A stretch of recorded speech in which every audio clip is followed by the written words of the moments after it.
Higher.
As I was saying, starting from the next week there will be 5 games per week instead of 3, and those 2 additional ones I've decided would be Castlevania games on NES and Little Big Adventure 2.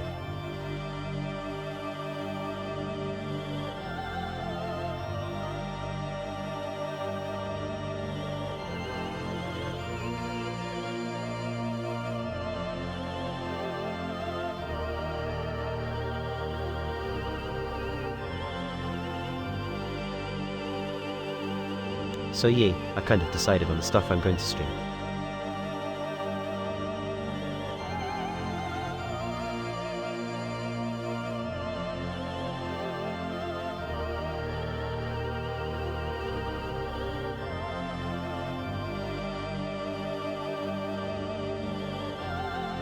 As for this game in particular, we're only approaching difficult stuff.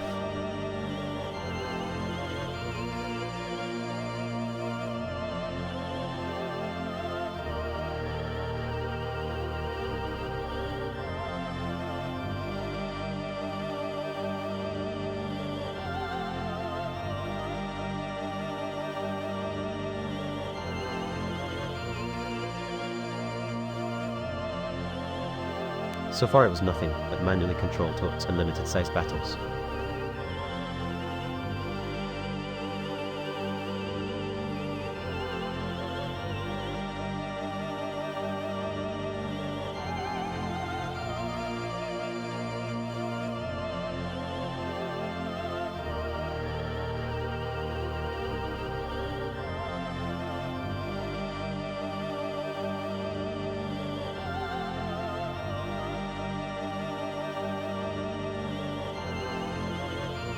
But I think it's not long before we're going to have to switch on to completely automated bolts.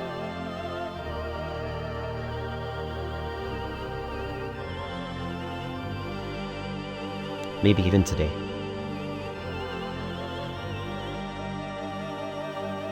Most likely today.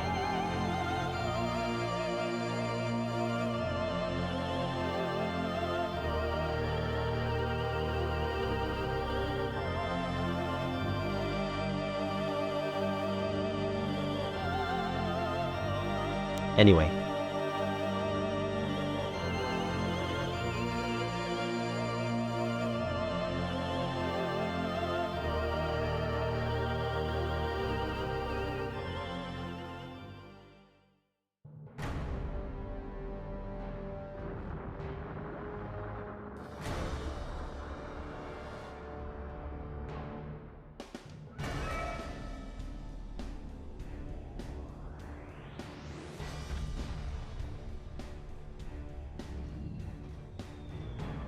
I forego which style of overlay I've used before.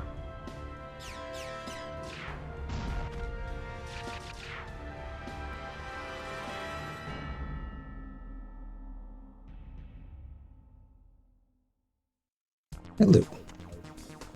Hello, hello. So, the last thing I remember from automated side, we've actually only have the target reticle, so it's not much of an automation so far, but we are moving in that direction. Optional equipment. So that's about using healing and cooling components. No. Okay.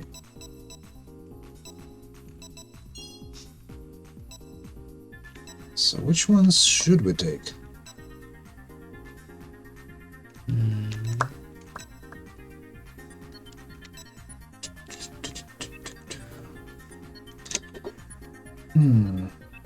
Let me think. What if we take... Where's the weapon? What if we take something that goes against rappelling? Because there's a lot of enemies who use shotguns.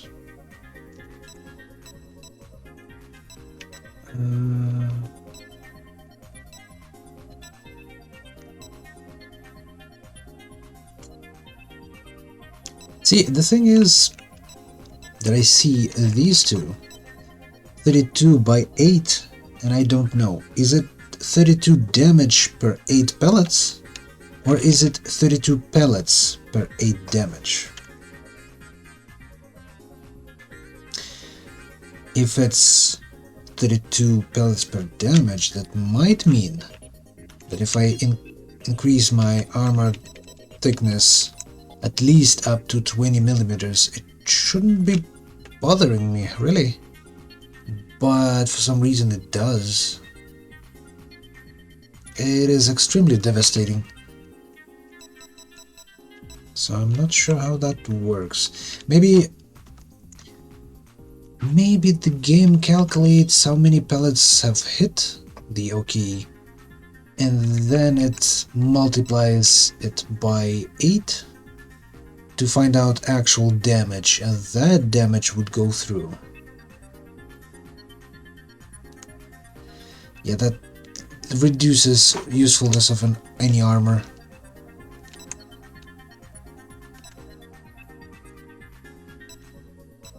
Like, quite so. I mean, look at the damage itself. 174 versus... what is this? 48 by 8?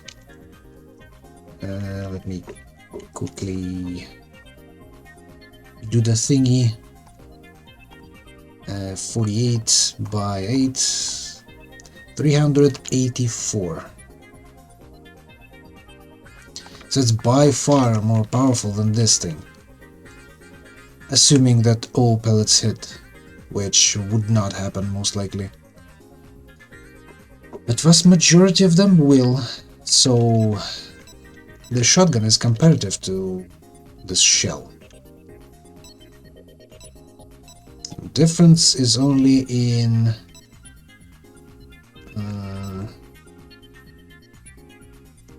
hold on, shotgun that fires 8 shells. So this 48 times 8 is actually 48 damage times 8 pellets. Which is weird. Because this one also supposedly have 8 pellets. Even though it's shell.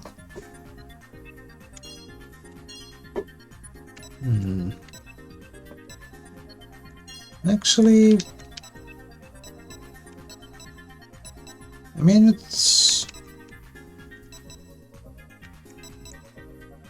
it's half as heavy as this gun.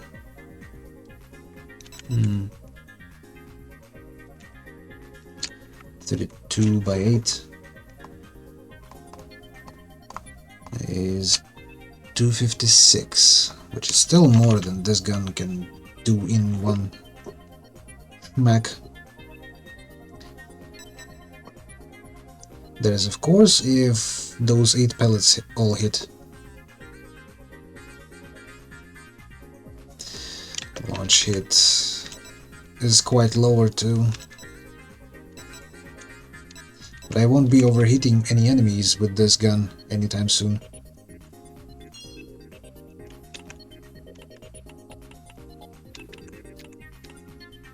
Hold on. I I think I can get something heavier. 100, some 2 by 8.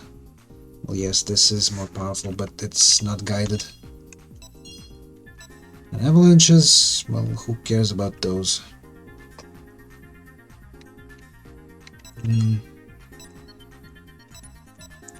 Okay, optional equipment. So what do we take with us? Like 1 healing item or 5 coolants. It's per 1 slot, that is. We can go all repairs. And maybe... Actually, maybe 2 repairs and 5 coolants. That's kind of balancing, right? Balanced. But now I need to somehow make this thing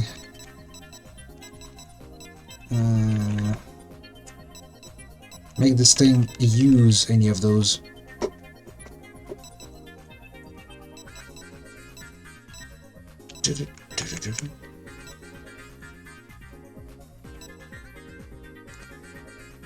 Okay. Quick movements. Honestly, I didn't find those to be that important, especially with activated outer rotation.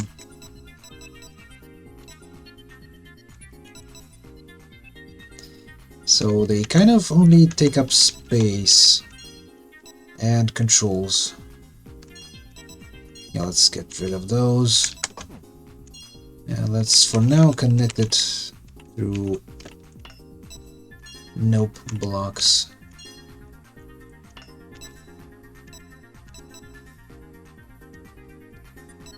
Although, you know, I might as well change these things into something useful.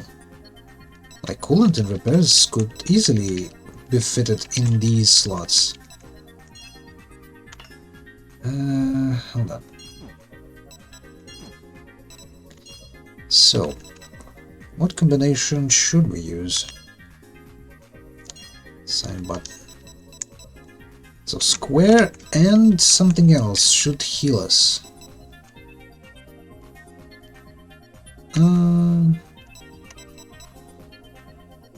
You know,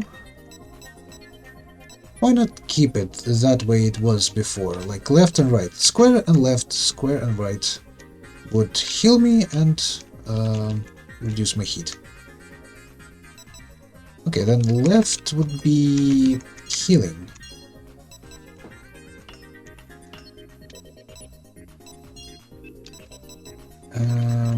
Option 1, right? Config screen. For the activate option equipment chip, you specify which installed optional equipment to activate.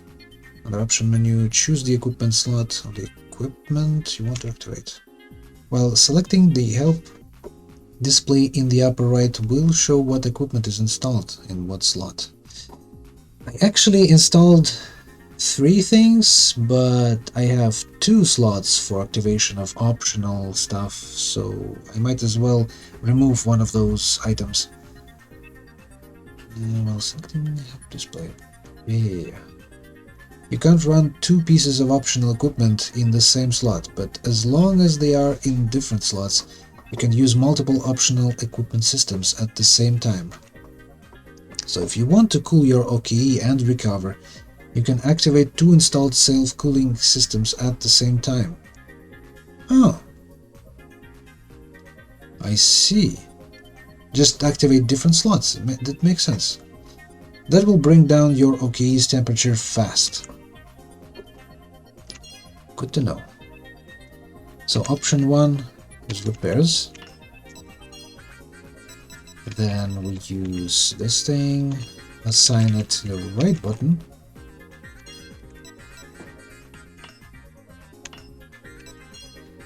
And on the right button, we'll use option number... Well... You know, let's go for 2 repairs for now.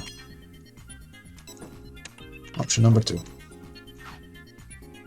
Hold on, let me change hardware a bit to get lighter. Now, should I increase the armor thickness? Thickness. 90 millimeters, huh?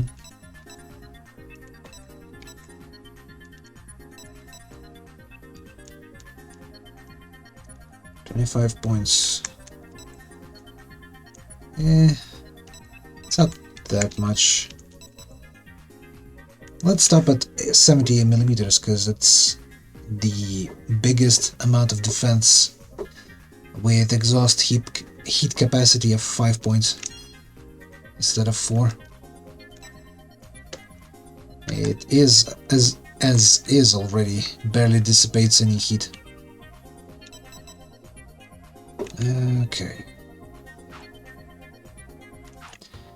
Well, I guess it should work now.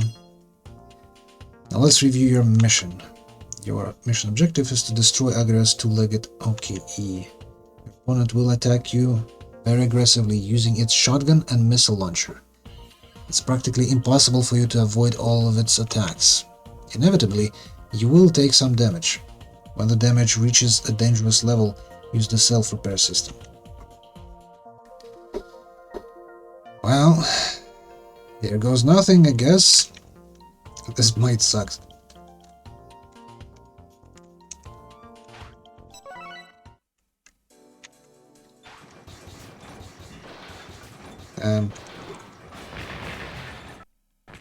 Oh, whoa, what the fuck?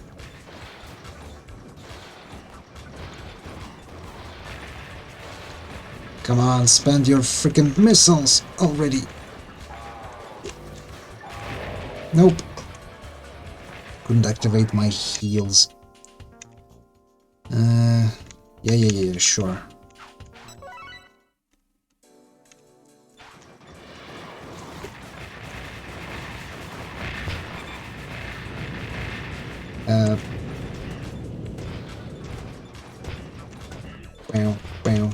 Bam.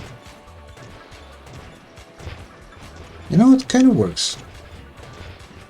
The fact that... Ow.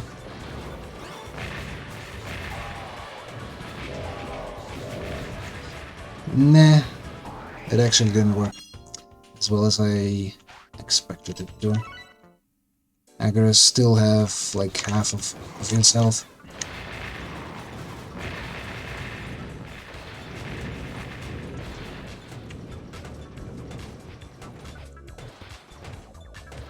Pew, pew, pew, pew, pew, pew.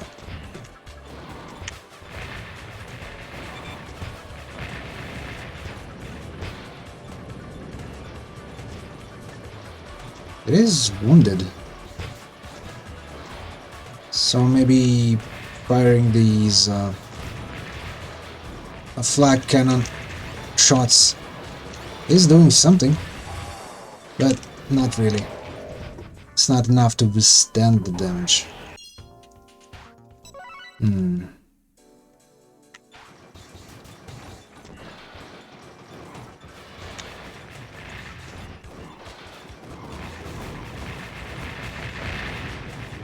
Whoa! Dude, I'm overheating. Kind of fast. Can I not engage him in the fair fight? Also, why am I so adamant on hugging the wall? Oh shit. Oh shit. He actually has the freaking... Oh shit. Ugh. Homing missiles. He has homing missiles. As a matter of fact, he has all 4 weapons, as you can see. Some laser, a shotgun, rockets, and missiles. Armor of only 10 points. 10 millimeters. Really? Really? Hold on. hold the phone. Armor thickness. Belly, 4 points. Exhaust heat, 7 points. I mean, it would not help me, I think.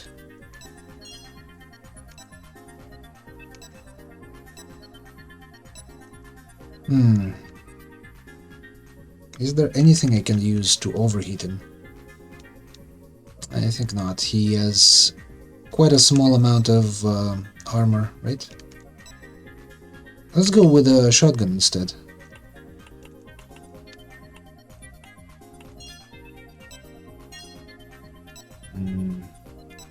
He's quite evasive, so let's go with a hornet instead.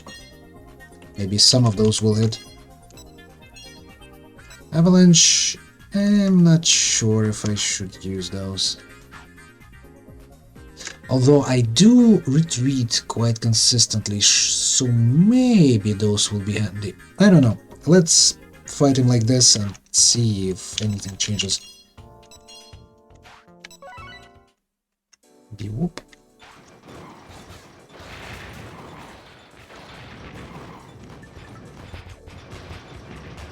Ooh. I'm walking here. Ow, ow, ow! Jesus Christ! On a bike. Why am I flying so much?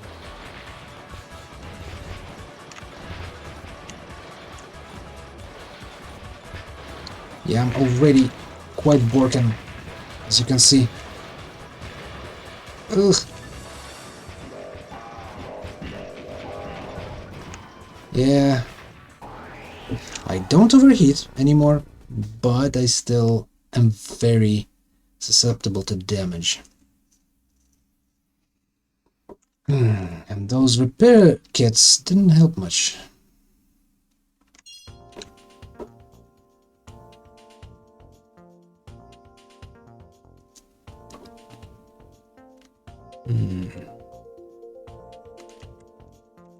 You know what?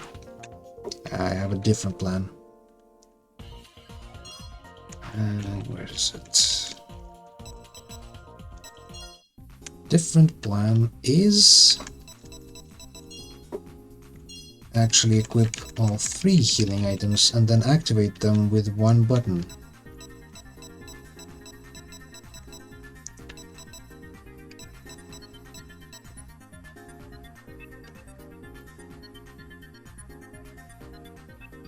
How do I fit all that in here? I don't want to remodel, reshuffle everything. Although I can unwind this thing. Right?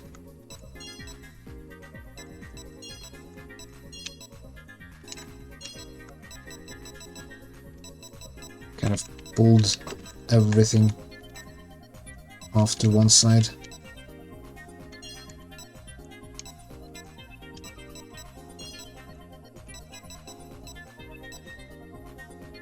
So,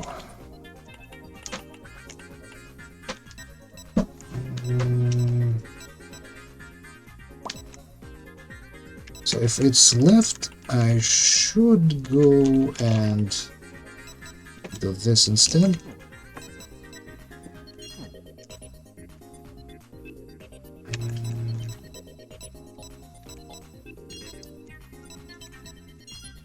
Let me see. Option 1 goes into option 2. I mean, this kind of repair is an overkill, I think.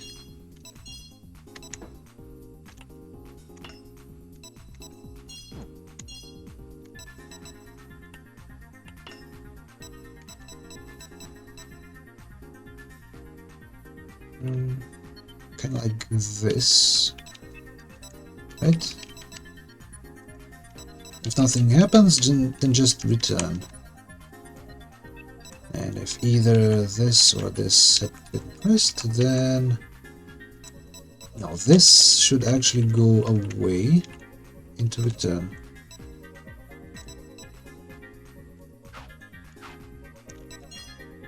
Yeah, it will be kind of like quick repair system.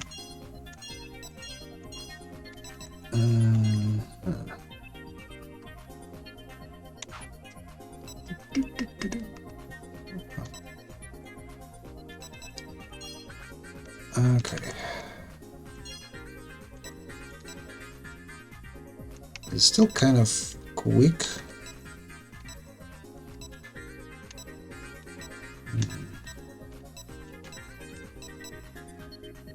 So is it 4 points of defense per 10 millimeters of armor? No.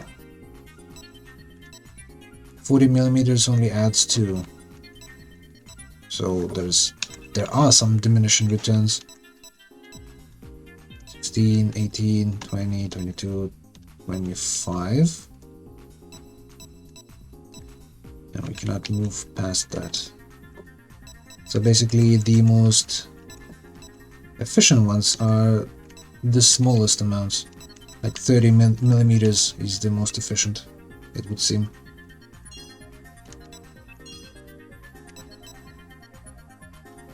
What should I use against that schmuck? Shells, maybe.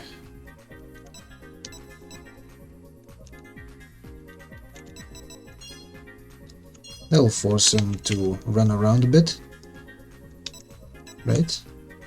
Black Panthers.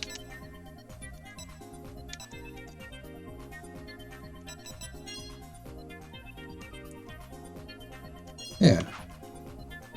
It's still well within the allotted weight distribution.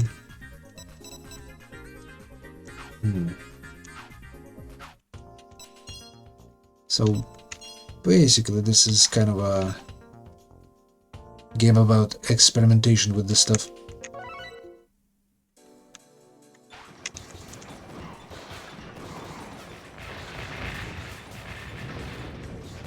Oh no, it's a sniper mode. Oh no, no, no, no, no, no, no. We quit already. Nope, nope, nope, and again, nope. Okay, this is fire, right? Fire one shot in sniper mode. No. We should be using random mode for this and using like 4 shots per activation. It's an autocannon.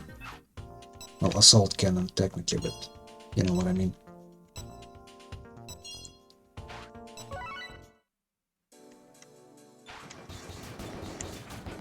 Taka taka taka taka taka taka. Suppress him, suppress him.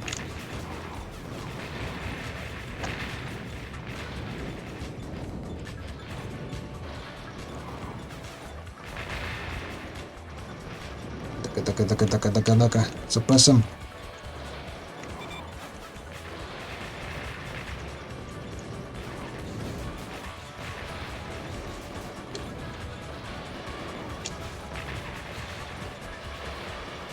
Oh boy, oh boy, oh boy! Jesus Christ! That a fucking volley! But I think I can do better than this, even with this setup.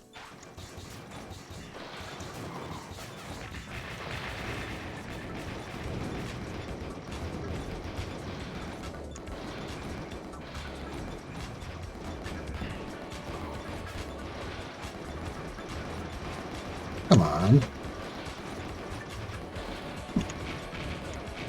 See? All you need is to suppress enemy. Apparently. So, this game not only teaches you programming, but also other concepts. I haven't even used optional equipment, really. I do know how to, but it wouldn't be necessarily helpful in every situation. because it does slow you down. Well done! Optional equipment enables you to recover from tough situations, so you will certainly want to use it cleverly. Yeah, it's hard to do that cleverly. Since the number of buttons is limited, it is becoming tougher to operate your Oki manually. So now I'm going to teach you how to automate your optional equipment. See? More and more stuff goes into automation.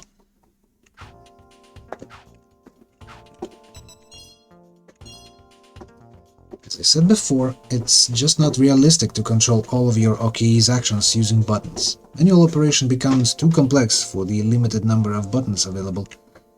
In order to make controlling the Oki easier, now we're going to make your optional equipment activate automatically. The status assessment chip is a type of a conditional branch chip. Remember conditional branch chips? Those are chips with two arrows, red and green, coming out. Well, basically, the controls input chips also are conditional ones. If the chip's specified conditions are met, it follows the red arrow. If not, follows the green arrow. The assess button chip is a typical conditional branch chip, except that while the assess button chip branches based on button input, this newly added status assessment chip branches based on your Oki's conditioner. In other words, it can branch on conditions like if durability goes below a certain amount, follow red, if not, follow green. Using the status assessment chip, you can make programs like this, for example. Right. Do you see what it's doing? This layout activates the self-repair system when durability drops below a certain threshold, without you having to press a button. But actually, there is one flaw in this schematic. Can you tell what it is? Well, it will be trying to activate option 1 every freaking time, because the health is lower than 50%. Even if you used the option 1 and you kinda healed and then received another damage, this thing will activate again. So execution won't continue to the normal program. The self-repair system can only be used once per battle. If it's already been used, the durability falls below the threshold again, meaning the chip's branch condition. It will try to activate a piece of equipment that can't be used. To prevent that, let's set up the program so that used up optional equipment won't be activated. Determine remaining chip. Determine remaining chip is a conditional branch chip that evaluates the number of remaining uses of a weapon or optional equipment system. This thing tracks equipment and ammo. As you might think, this is very handy, especially with those mines and missiles, which are in very limited supply. Let's use this chip to revise the solution from earlier. Here's the revised layout. After evaluating durability, it also looks at whether the self-repair system is used up or not.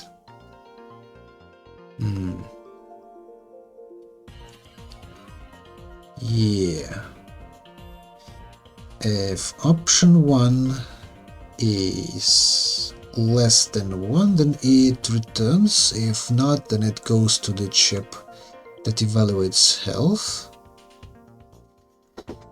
And if health indeed is less than 50%, then it proceeds to option 1. I see what they did here.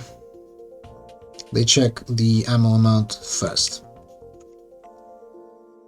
Doing it this way will avoid needless cycling through the program and activate the self-repair system only once.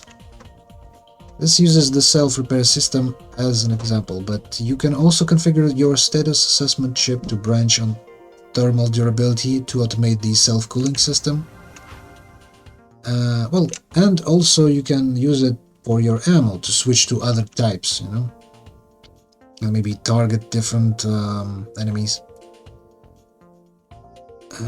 based on remaining ammo. Now I'll explain your next mission.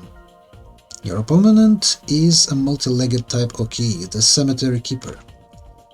It's a powerful enemy equipped with a beam gun, missile launcher, I can't tell which missiles are those, and even aerial mines. Automate your Oki's optional equipment, then proceed to the mission. Okay. I think we kind of want to remove a lot of this shit. Like this square button. It's really unnecessary anymore. So this is for attacks, this is the attack of main gun. This is an optional thingy that would allow us to use quick motions, which we don't need anymore. This we used to activate healing, which we didn't do. This is vertical activation, so actually we should keep this one, I think, and simply move this entire stack back here. So let's delete this and move this thingy over here. So if it's a circle, then we shoot, and then we check if the reticle is supposed to be on. You know what? Let me move it a bit in a different direction.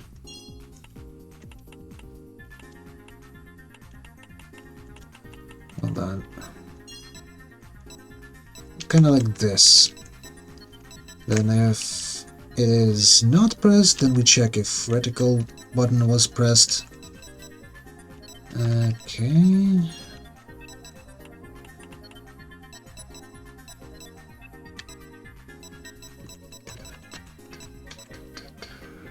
So if we move to the left, then we turn left, move to the right, move right. If not, then we stop any turns. Then we assemble over here into movement forward, movement backward, and these thingies, which are jumps to the left and to the right. Then we check if the cross had been pressed, which is supposed to be normal mode but singular. Launching 2 missiles or 2 rockets at the same time is kind of wasteful.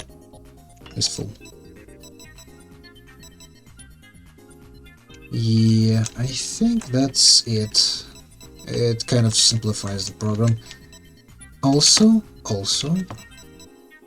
now we can add those automatic stuffs over here. Where would we put those? Hello, Funk. Hello, bud. I hope you are doing well. Okay. What do we do here? Maybe I need to branch off somewhere here at the early parts of the program to check if I have indeed supplies and to use them if I need.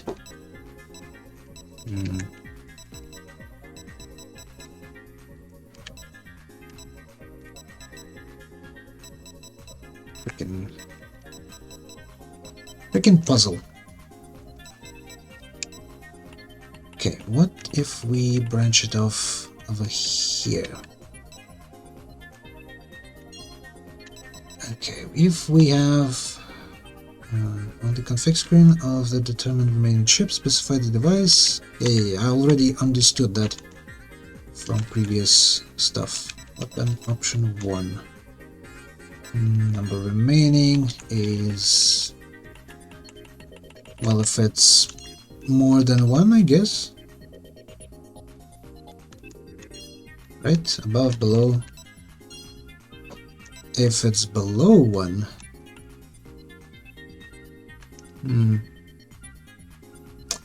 no, you know, it should be above 1 instead. Branch condition above.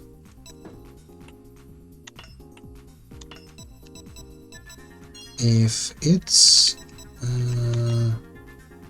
health condition, yeah, cool. Durability, remaining energy, thermal durability.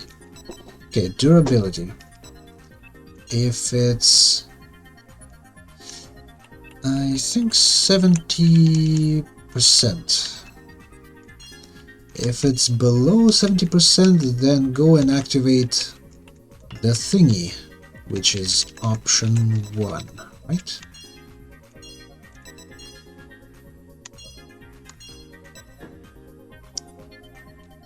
Okay.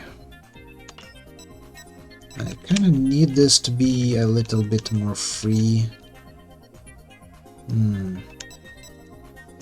But this entire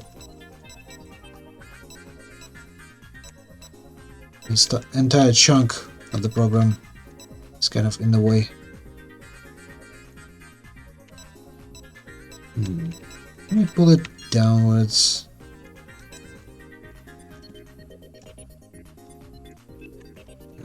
Okay.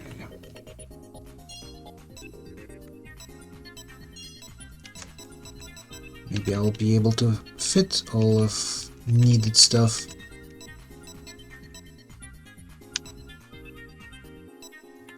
Oh, yeah. We also can check then if we have something in option 2.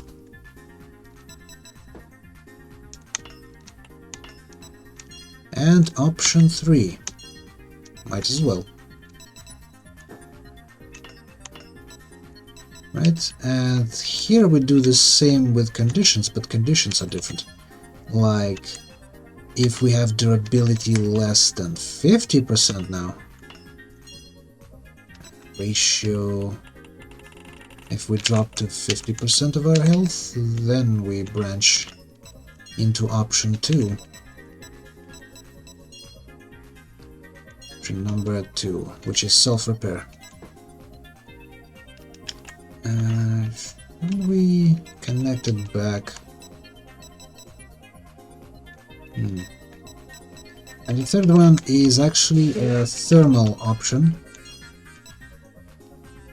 At least it should be. Nope, hold on. It should be a condition first. Status thermal durability, ratio 50%. This I'm not sure. Heat is above 50%, right? Then we proceed to that thing and activate option 3. Okay. Then we return over here.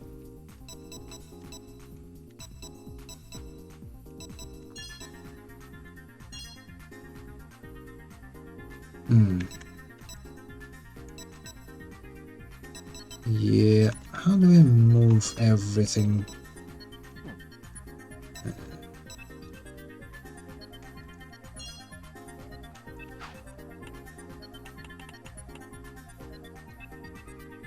Frag? No, it's not it. Well, I guess kind of like this. I need to move the entire structure to the right.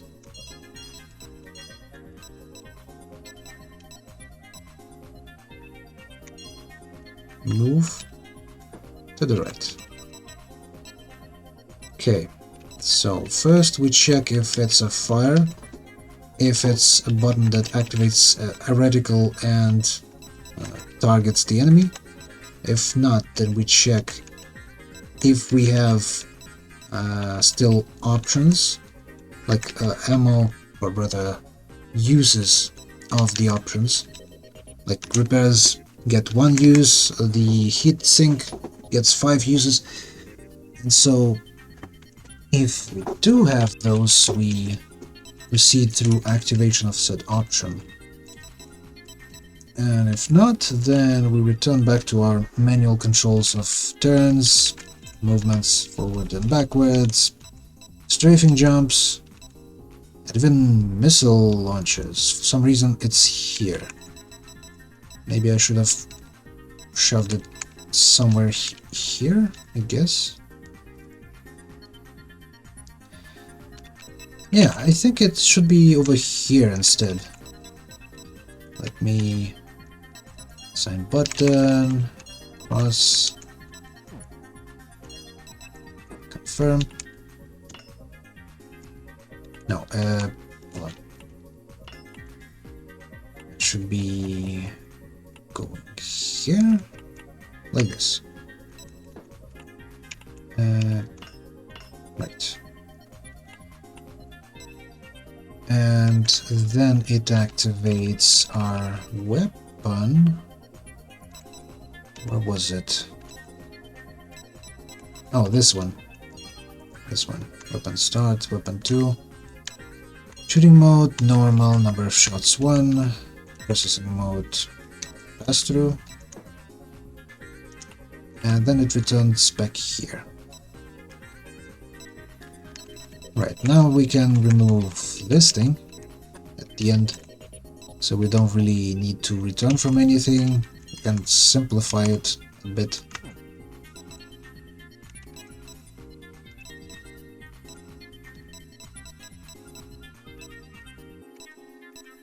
Yeah, it's liberating to use this much space. Unlike the default CPU, this one has literally 4 times the size.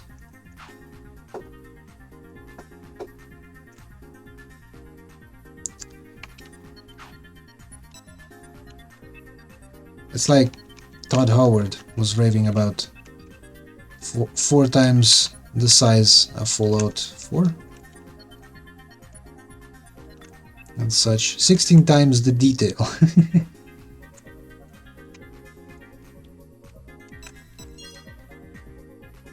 Okay, so options.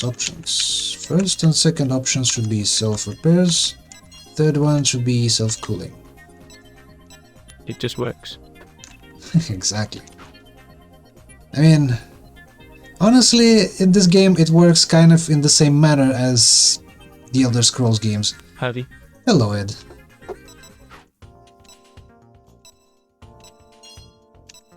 Let's try it out. Yeah, slowly and surely this game actually nudges us bit by bit into the complete automation. This lesson, quote-unquote, that we are going through is about automating the self-repairs and the cooling system.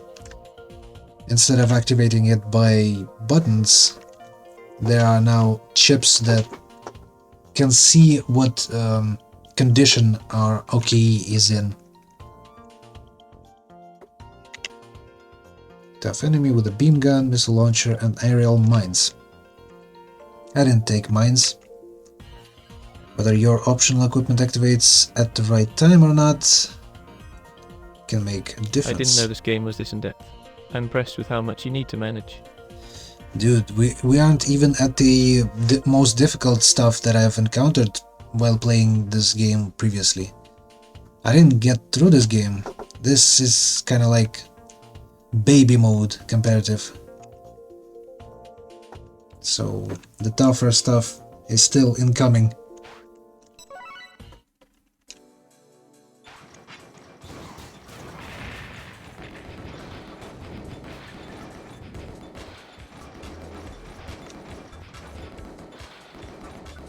So the first repair system should be activating when my health reaches 70%. And here it goes. The second one will activate when I drop to the 50%, which is already the case.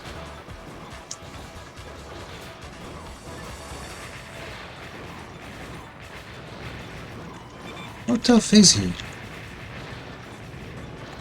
Yeah, I don't have any supplies, so my repair systems have saved me, as you can see. Kind of charred. But I only have like supplies of heat sinks. 4 of those. I don't have any ammo. And this bot of mine is... I don't think is programmed for melee combat. So yeah, to win I need simply more gun.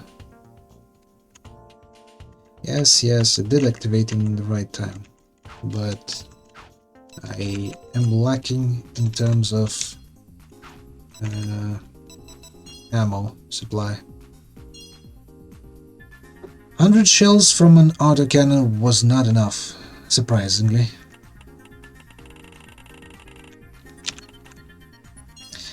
Let's try 3 times as much.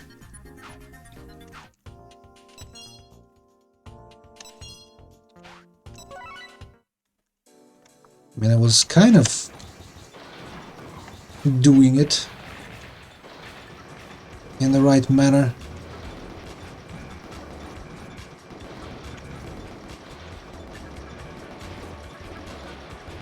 Bomb rush him! Bomb rush him! Kill him! Kill him!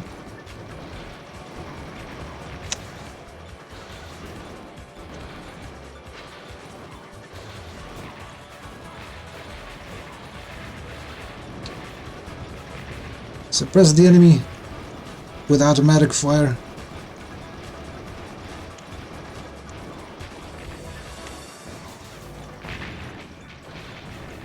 There we go.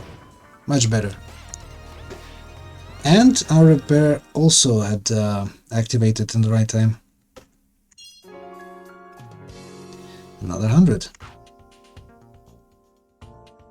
Did the optional equipment work automatically the way you intended? Well, it did. Adding the more automation reduces your burden in operating an OKE. When you push those techniques far enough, they can fully automate an OKE. OKE that doesn't need an operator. Starting with the next lesson, I will introduce auto OKEs a little bit at the time. Autopiloting, huh?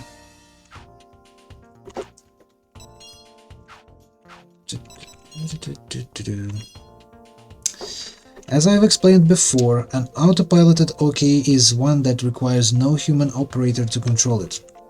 That means not just the optional equipment, but movement, attacks, evasive actions, rotations, everything. In fact, it is automated. In this lesson, we will lay the foundations for that by making an auto OKE that can move, rotate, and make melee attacks. Your opponent is one stationary drone. You will destroy it using an auto OKE, one with no assess button, assess analog, or shooting chips. The first thing you have to consider is where to move and where to attack. With manual control, you made those decisions based on what you saw, but that won't do for an auto OKE with no operator. Now the program must decide on the appropriate action. So you have to use programming chips instead of your eyes and controller buttons. Scan for OKE chip added. The Scan for OKE chip is a conditional branching chip that evaluates whether there are other OKEs nearby. This chip identifies the locations of opponents as a basis to decide whether to move or attack. Here's an example. Choose your action based on the direction of the enemy. Turn to counterclockwise, attack, move forward. Yeah, makes sense. Kind of simplistic, but it should do the trick. In this example, If the enemy is in front of you and close by, make a melee attack. If it is in front and far, move forward. If the enemy is to your right or left, turn in that direction. By branching to actions based on the position of the enemy, you can program the OKE to close in on the enemy and melee attack it. Now let's make a program for an auto OKE that can defeat the drone in the mission. Okay, manual OKEs and OKEs using the shoot reticle chip are not allowed for this mission. You will have to carry it out using an auto OKE that makes melee attacks. I recommend that you don't try to edit an existing program made for the Agrios or Cemetery Keeper. Start from scratch on a new OKE card. I still have a lot of lessons to teach about manual OKEs too. I want you to be ready to deploy either kind of when needed. After you finish making your program, go ahead and try this mission. Well, as she says, okay. Emblems. Let's snatch an emblem of mine, which are 3 copies for some reason.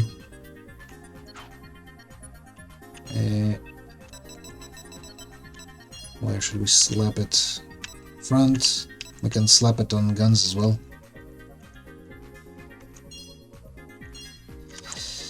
Well, color theme. We did go with violet and acid green as our main colors for Genbelf, which is a manually operated OKE. But now I need some sort of color scheme, I think. Now this is still an emblem. Hold on. Color scheme for this OKE, and also a name to differentiate the two, because this one will be an automatic model.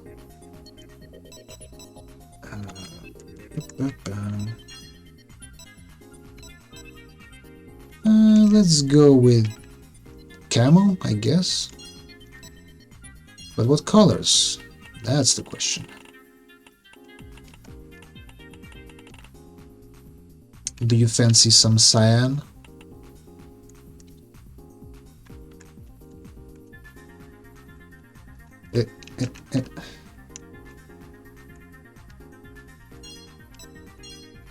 How about orange, which is supposed to be red and green, right? Now that's yellow, then I need to reduce green. There. That looks ugly. So I think it's good enough.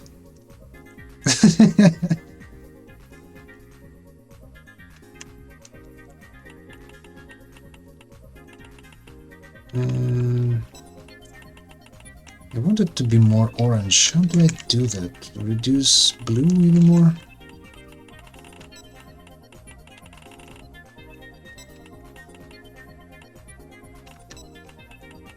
Yeah, kind of like that.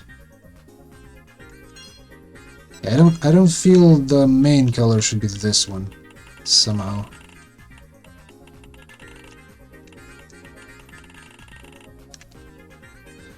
Pink yellow? There. That looks ugly. Rebuilding almost anything in Minecraft before I revise the design. I mean, that's at least some sort of standard to go by, right?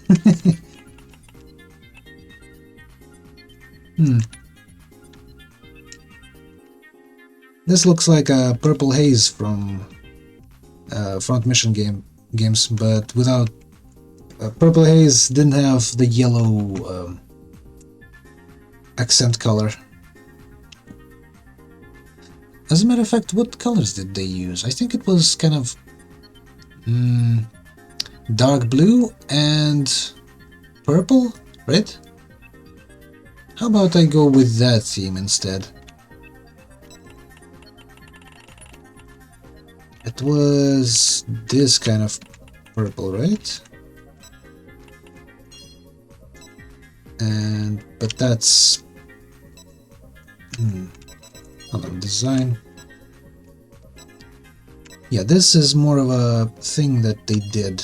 The entire parts were colored in the same manner.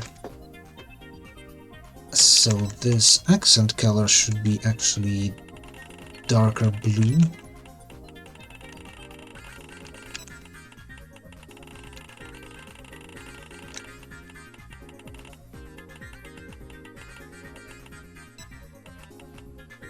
Kinda like that, right?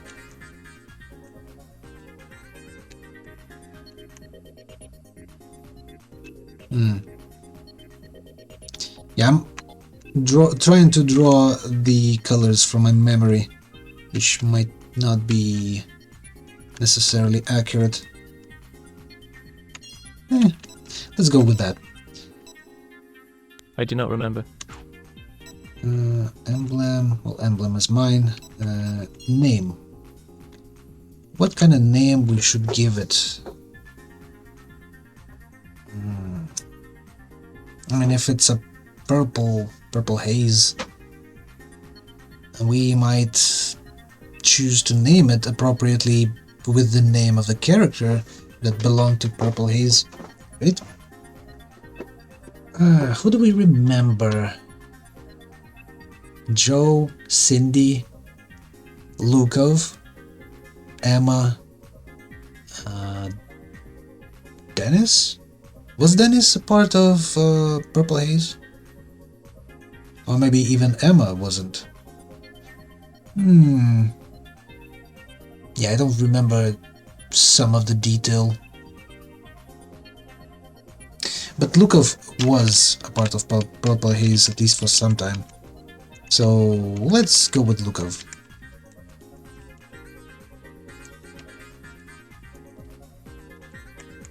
I don't think Emma was. But besides that, I have no clue. It's been too long. Yeah.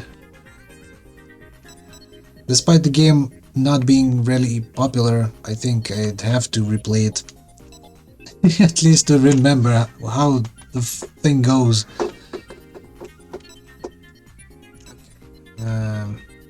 Hardware. She didn't say anything about which body should I use, Cemetery Keeper or Agrias, right? For the mission.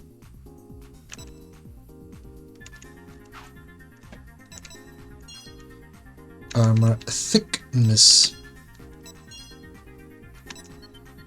Tungsten beam, tungsten. Well, I mean, we might as well. Hold on. Does Cemetery Keeper have a melee attack? I mean, he has an arm, so maybe? Then again, he's more of a shooter type guy, so let's go with Agrias instead. Okay, these weapons are irrelevant for this mission. Let's lighten the load. No weapons in these slots. Options. I don't think they'll be necessary for now. Software. Now, software is the main meat and potato of this entire thingy. Oh, this model also have the smaller CPU. Let me increase it. This one.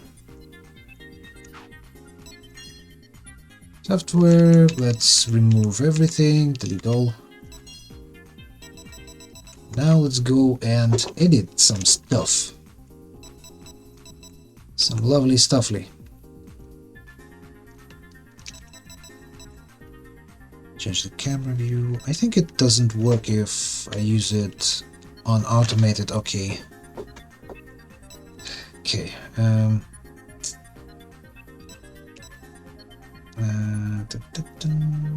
Processing pathway. So this thing is supposed to detect this stuff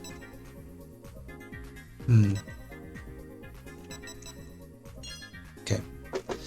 Let me explain the config screen for the scan for the OK chip. Under specify range, you set the boundaries of the area to scan. OKs outside that area will not be detected by the chip. There are two ways to specify the area. Polar coordinates, well, the same basically. Specify range, unit attribute. Under unit attributes, you can narrow down the evaluation of the enemies or allies. Right now you have no allies, so please select enemies or nothing. OK type can limit the OKs to be evaluated based on type of locomotion. This is a more advanced settings, so at this stage just leave it unset. Number of OKs, branch condition. Finally, specify the number of OKs in the branch condition, unless you have the specific reason. Above 1 is fine. Branch condition is above, yes. So, if we detect any enemy OK in the range of... How far can he hit? Probably 50 meters? Nah, probably less. Maybe 20 meters. Maybe even less. Who knows? Let's leave it 20 meters.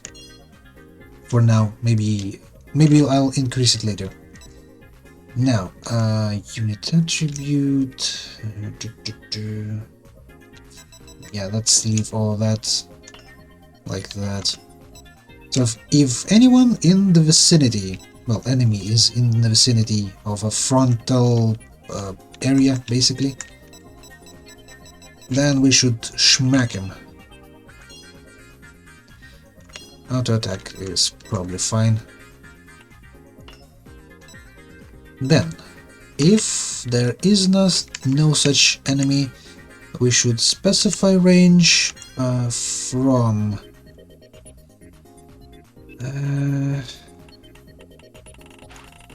well, I guess the maximum would be the entire arena, 800. Oh, shit. What did I press?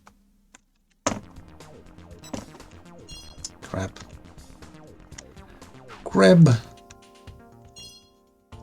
No. Ugh.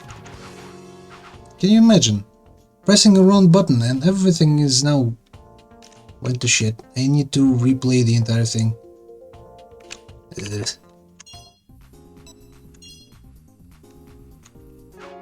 Yeah. Cool beans. Cool beans, cool.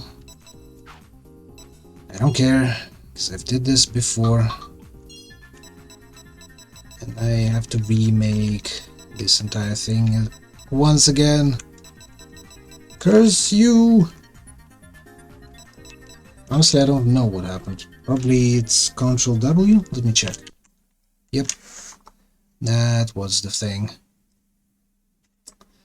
It's a shame I cannot, you know, unset this hotkey. It's dumb to have Ctrl W as something that shuts off emulation. It's like, imagine using typical controls for crouched going forward in any game, basically in any FPS or in some RPGs. Basically, you're crouching and going forward, right? Ctrl W. And here it actually stops the game and kills it with no saves whatsoever. But no even questions about if you want to actually end the program. Oh boy. Well, nothing can be done about it, I guess. Fucking damn it. What was the fucking mumbo jumbo? Yeah, aggress to Legate, okay. Let me try to do it as is without changing programming in any way, shape or form to maybe do it quickly. Weapon 1 should be tungsten shells, like 300 of those. Weapon 2, I don't know, Hornet. Black Panther probably will miss. Let's go with Hornet. This I don't use. Options. Well, I don't have programming to fit these options, I think. So let's go without those.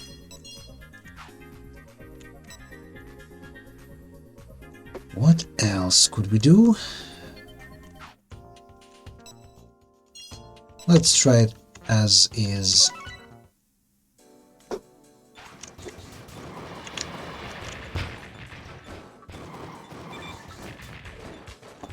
Oh, right, it's sniper mode. Basically, it sucks balls. It's an autocannon, shoot spam shots instead. It's a quick fix. Software, edit chip. This thing. Shooting mode is random, number of shots 4, I guess. That's it. Battle, mission. Let's go in.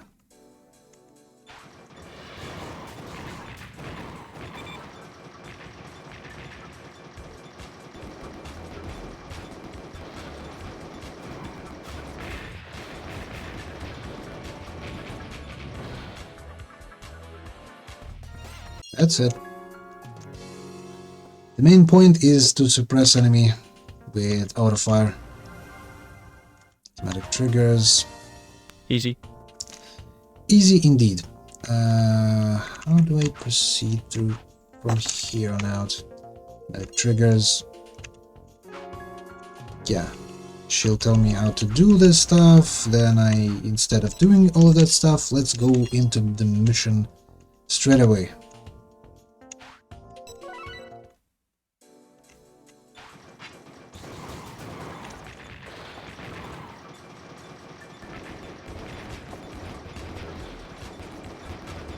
Daka daka daka daka daka daka daka daka.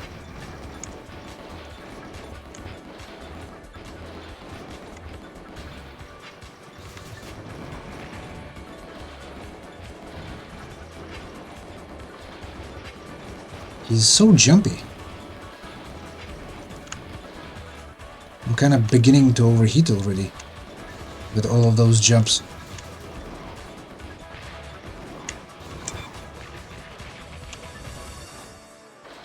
Well, he's also dead. There we go. Back to square one, basically. Without autopiloting. I've read all of this. Nope. Let me save real quick. I don't want to lose the progress if something happens again. Okay. Now. Card. My beautiful, beautiful, ugly Lukov.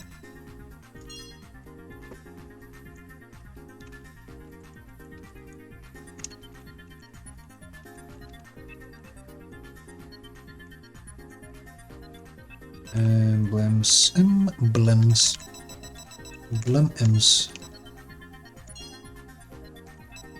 and then place it everywhere. We're a sponsored fighter on the robot arena, after all. Sponsored by me, the great and mighty robot builder. No, colors. Let's go design 2. Main color is... It's weird that this is actually main color, not accent one. Okay, actually I'm going backwards. This should be purple.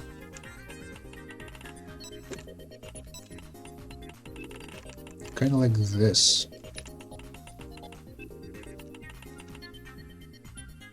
maybe. Accent color is dark blue.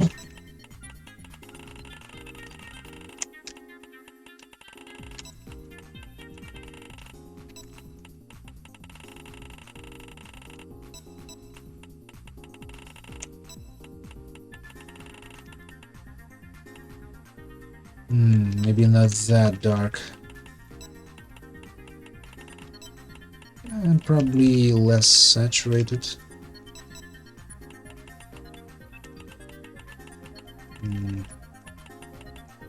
Kind of like that.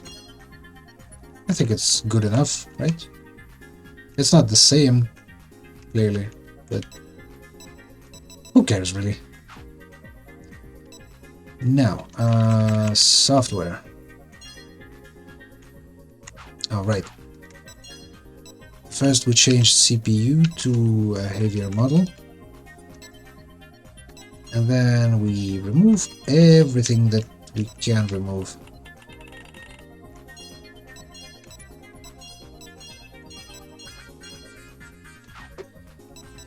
Now we actually start this thing. Delete all. So, as we did it before, polar, if someone within 20 meters. Okay. Then we branch into this thing, which is a melee attack. Processing mode is, I don't know, Alt maybe. Confirm. The next thing is if someone is, hold on, was it? Yeah, this one. If someone is within this 800 to 20 meters range, then we go forward. Attribute, confirm. Right. Hold on. How do we know if there's someone, right? I also need to turn towards someone. Although that thing is auto-aim with reticle, so that might not work either way. Okay, let me just simply continue with this manner of doing thingies. We move forward, and if the enemy is polar coordinate, if it is to our right, then we turn to the right. If it's to the left, turn to the left, of course. Minus 90.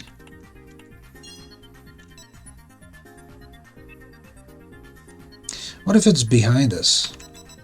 Let me actually do the thingy. I need to make it wider. How do I do that?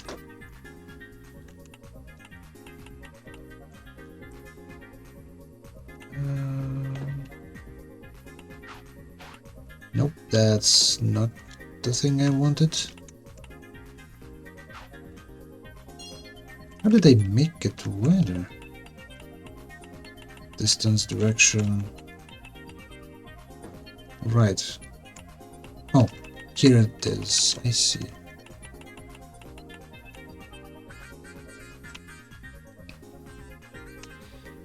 Kind of like that, but a bit wider.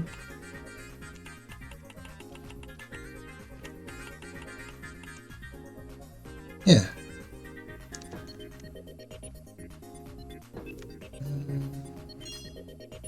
Something like that. basically cut everything into 3 sections.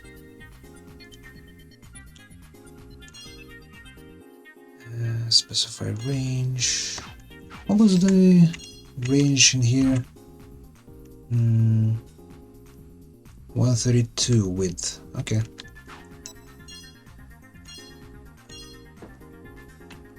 $132.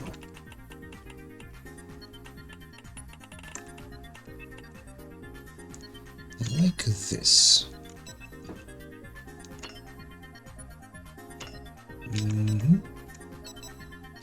So it's in front of us, yet it's too far to strike to move forward. If it's to the right of us, including to our back, we turn to the right. If it's to the left, we turn to the left. Rotation direction left. What else? Is that everything? You know, maybe later I'll expand with auto healing, auto cooling, reticle stuff, and everything else. But to me, it would seem that basic system is like this. Very short, sweet, and simple. Let's test it out, I guess. Okay, battle. Since autopilot programs get more complicated, I need to add one thing to your display. Program log display. I added the program log display to the battle screen. Let me explain a little about this before you start your mission. Look, I've programmed my overlay for Twitch. I know how logs are working and what they are used for. This is the program log display that I've added. Here you can monitor whether your program chips are running properly. When it shows green like this, the chip is executing properly. But when it shows red, it means that for some reason the chip could not execute its specified function. If you're getting a lot of errors like that, there is probably some problem with your program. The log scrolls extremely fast, so if you are concerned about something, slow down the battle speed and check. Camera mode. You can change the camera mode while you are watching the autopilot OK. I recommend using the OK tracking camera. During battle, operate the camera to get the best view on whether your OK is operating properly. Yeah, right. Let's start this. Start this mission, please. Tonk, tonk, tonk, tonk, tonk, tonk, tonk, tonk.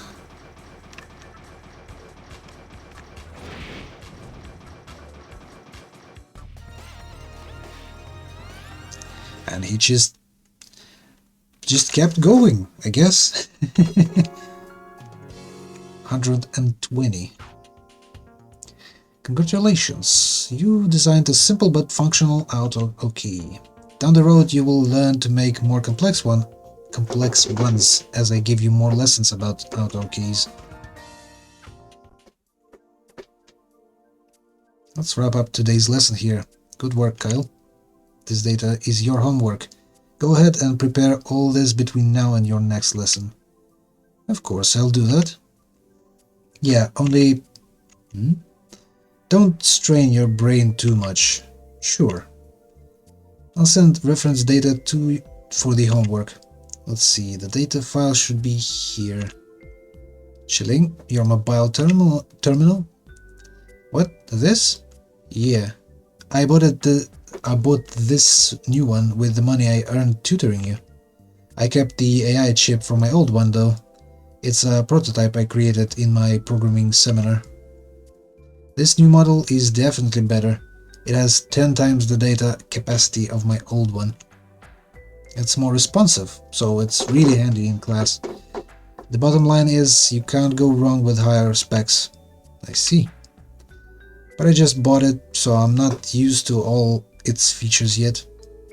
Maybe the data was in this tier? Oh, here it is. Can I send it to your terminal, Kyle? This time it's not just text data, so a direct connection would be better. Certainly. What cable type? Any standard North River cable should work. Do you have a compatible one? What did you say? Say about what? Just a cable compatible with North River? Yeah. He doesn't hide that he detests North River. He's probably one of those AMD apologists like me. You mean your portable terminal is a North River model? Yes, it's a SV and such. Kyle?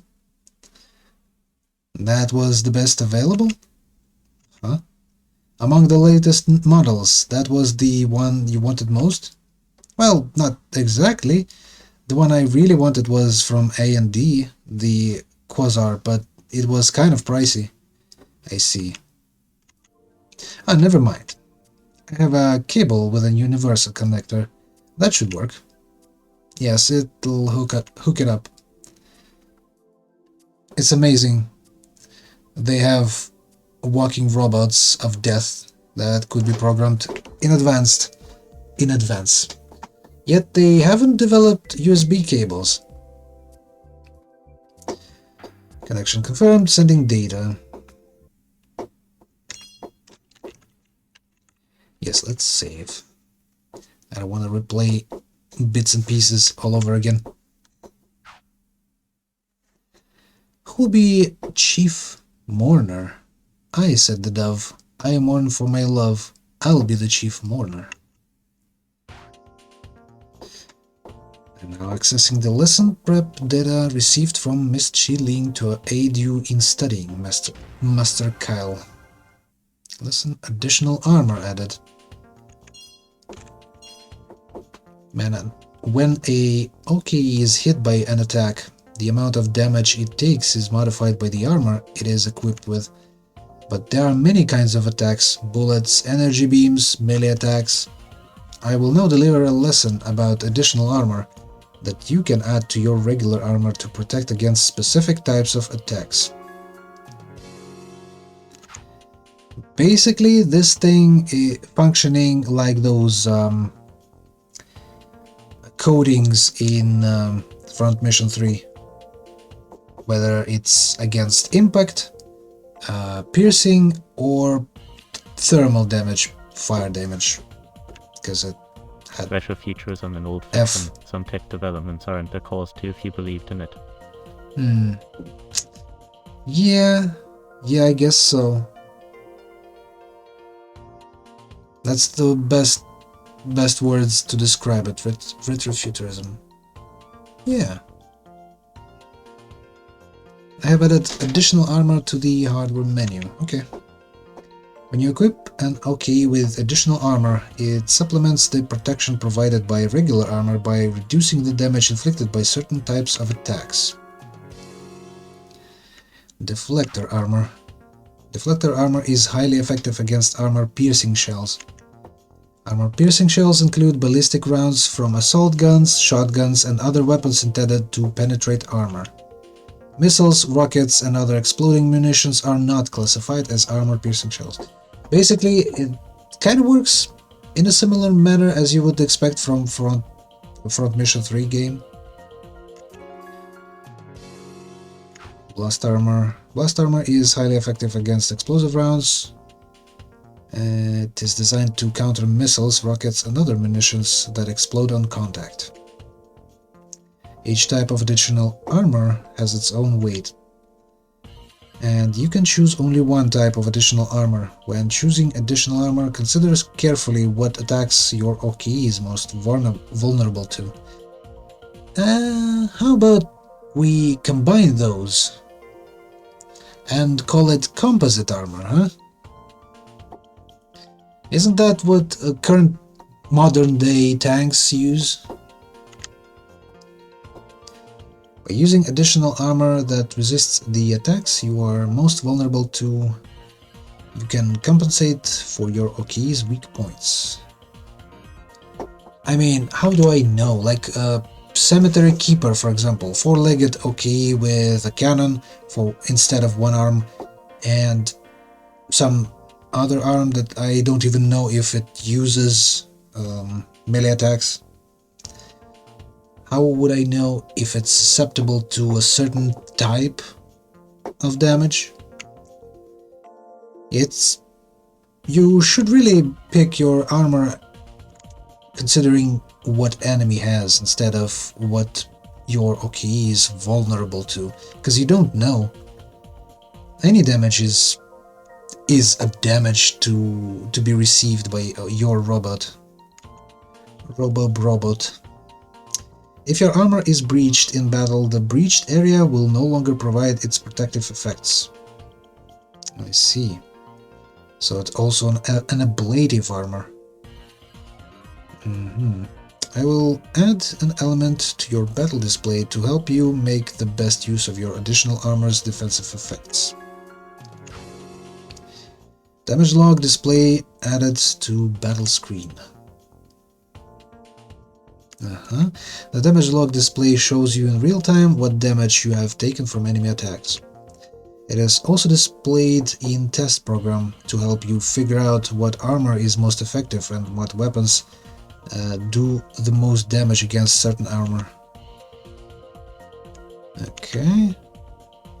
I will now explain your assignment. Your mission objective this time is to defeat a Cemetery Keeper. There are no restrictions on the type of OK you can use. Your enemy is armed with a cannon, missile launcher, and aerial mine dispenser.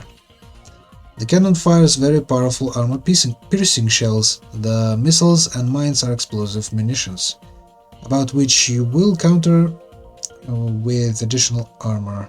Install additional armor from the hardware menu. Please go in the hardware menu now. Oh no. When you want to equip or change additional armor, select it here. For now, you can choose between Deflector armor, which is effective against armor-piercing shells, and Blast armor, which is effective against missiles and landmines. After you have installed the additional armor, proceed to your mission via the battle menu.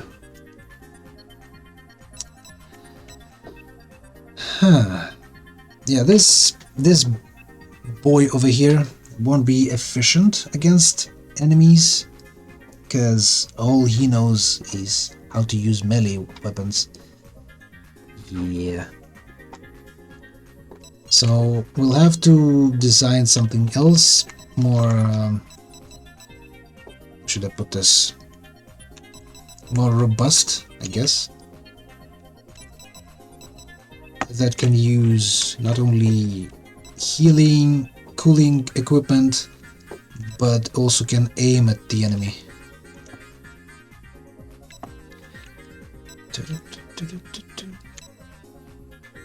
Especially because there are no restrictions on the type of OK we're using, right? So, lock on to the target OK. Target lock will continue until the new target is set up.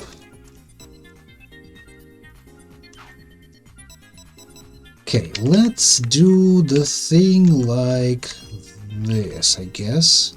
First we detect any at all OK in every possible direction. All around us, basically. Like a radar. For that we need to kind of increase our circumference of detection. Overboard. There, 360. So, number of keys, unit attribute, none of this matters. If we detect anything within 800 meters of us, we should, first of all, we need to enable lock on, right? Or now, we should start vertical, basically really our weapon to be used. Then we use our lock on.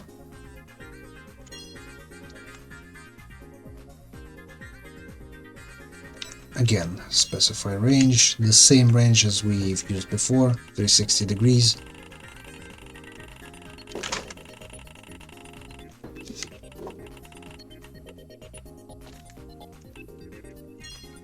Right, then priority. Let's go for the closest, I guess. Now that we have in our sights the closest, we can then proceed. Maybe we should go this way. Then we should proceed and enable auto turning, auto rotation.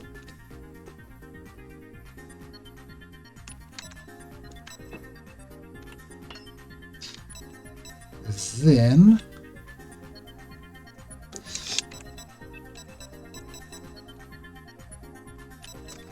can we actually know if we already have someone in our target locking?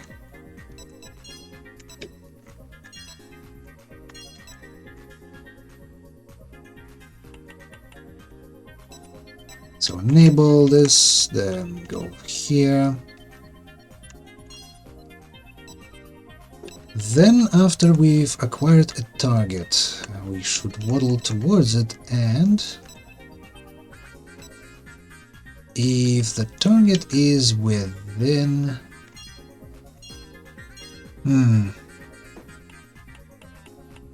If a target is within our frontal 90 degrees, and they are also closer than... How far our weapon can shoot effectively? Like 250 maybe? Main cannon, I mean. If it's within these parameters, then we decide to shoot at them. Right? We use our gun to shoot vertical, weapon start, weapon 1, shooting mode.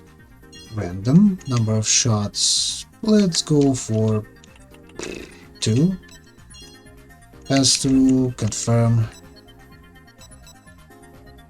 Okay, but that's only for our main weapon, basically autocannon. That is, of course, if we don't plan to use Cemetery Keeper, if it's Agrias. Basically we fire the main gun, then we decide... How would we decide if we shoot our missiles at the enemy? Also, we don't have any ability to see if something is coming our way. Missile or rocket. Yeah.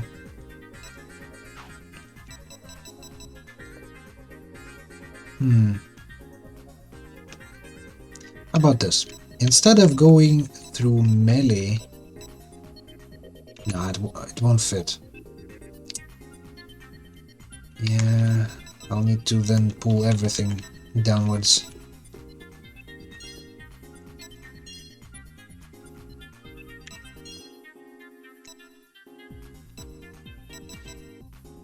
Well, can do it like this instead. No, no, still cannot push everything down. Although I can do that if I select everything, right?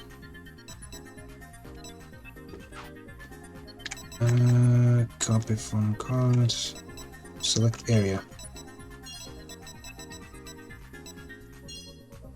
Now move it like 2 tiles down, right?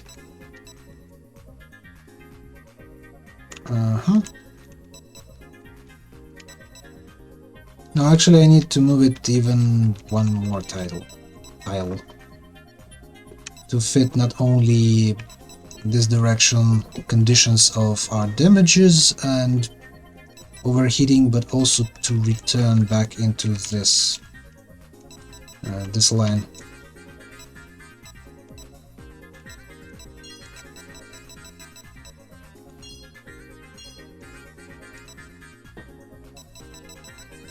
Yeah, kind of like this. So let's edit chips. Chippy chips. Options. Now, what options do we care for?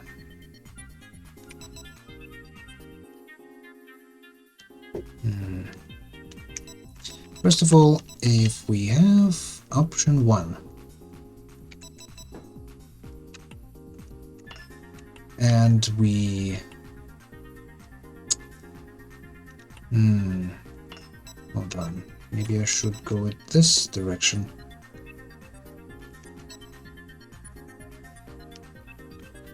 See the problem? It might not even fit it in this way. Okay, I'll switch those like this, and then I move them even one tile lower. Nope. Select area.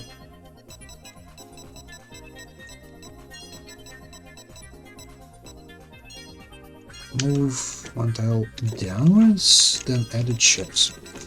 Now I'll have enough space to return as well, right? Hopefully.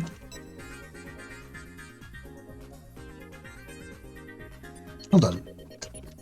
I think there's a better way to do this than the game showed us.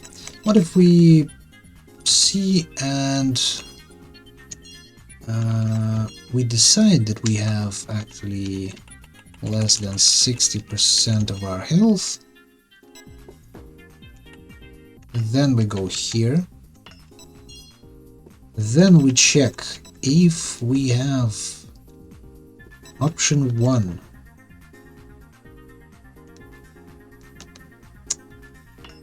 Right, then we use it.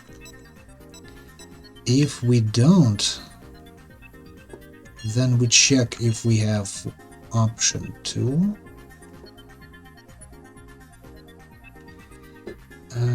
Hold on. Yeah, option 2. And if we do, then we use that instead. So where's the thingies? Option 1.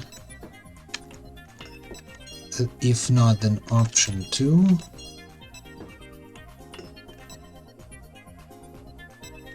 These are for healing items. If I don't have any healing items in slot 1, then we check if we have it in slot 2. This is actually supposed to be option 1 instead. Like this. Then we use option 2. If nothing, then we kind of go over here. So we need to do similar thing with overheating. Status, thermal ability ratio 50%, I guess. Branch condition above. If we are overheating.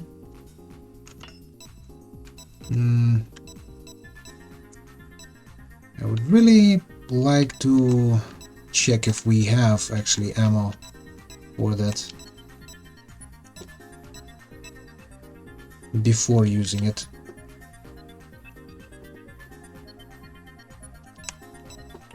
You know what? I probably can fit it like this. We check if we have option 3.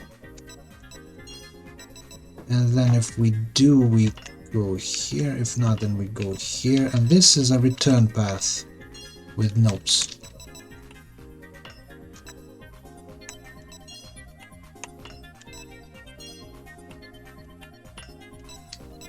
So then we return back to the original programming.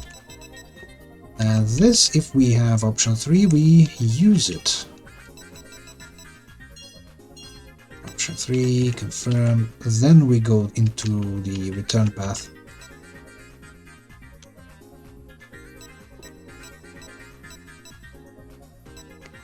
Yeah, with these crisscrosses, it's kind of confusing. At least I do understand it, so it's not as big of a problem right now. So, we have our system for healing, our system for overheating, our system for detection if someone is right next to us to smack him. Then we can move towards the target, we can turn towards the target, we can check if there's anyone in our vicinity, then we attach the lock on onto that target, we turn towards it, and if we get close enough, we fire our weapons, or our weapon main one, I mean. I still don't have control over that for the, you know, additional weapons. I'm not sure what ranges of missiles do we have. Missiles, rockets, what ranges are those well, effective at? Let's keep it like 300 probably. So if it's 300 meters,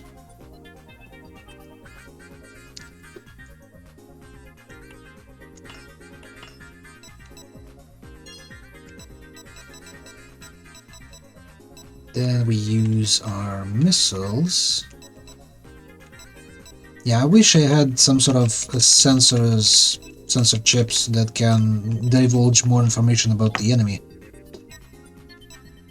which I could then use to decide whether I want to shoot my missiles or not.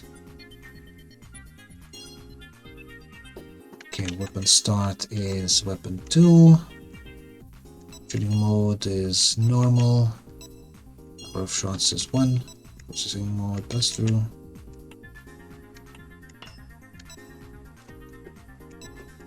Kind of the same thing I want to do for these. Copy.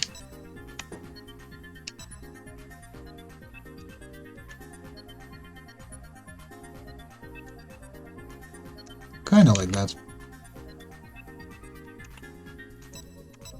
I can flip them. Oh. Flip horizontally. That's actually handy. I can rotate them. Cool. I didn't know that. So,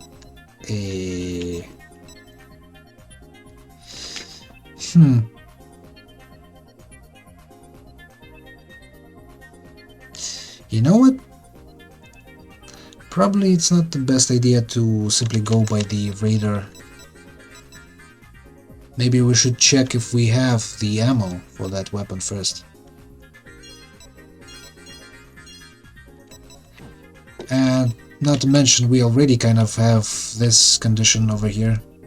If someone is within 250 meters, that means that they are well within 300 meters that we've placed over here, so yeah. So let's instead check if we have ammo for those weapons. We won't check ammo for a main weapon, but that's because it's a main weapon, it will have more ammo regardless. So weapon 2, number of remaining shots is more than 1. Above. Yeah, and kind of like that. Copy.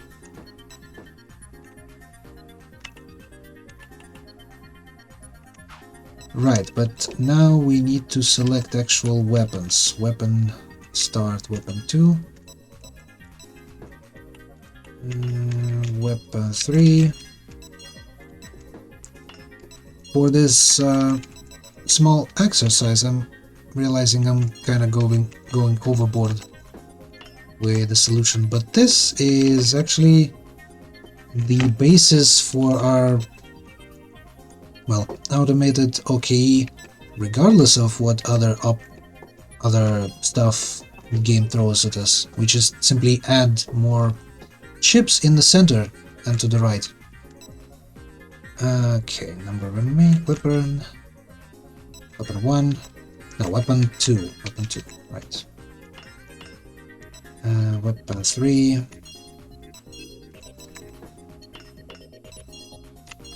Weapon 4.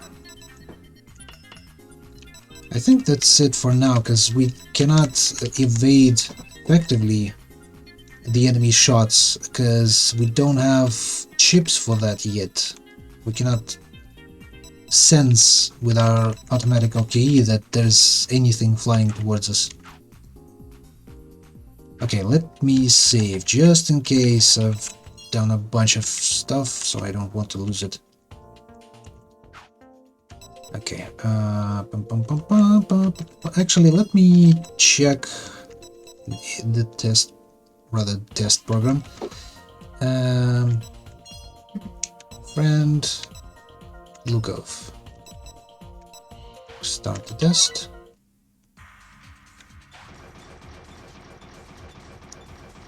Nope, he does not fire. As you can see, it's... Maybe I've edited... No, that's the same program that I've edited. For some reason it doesn't fire.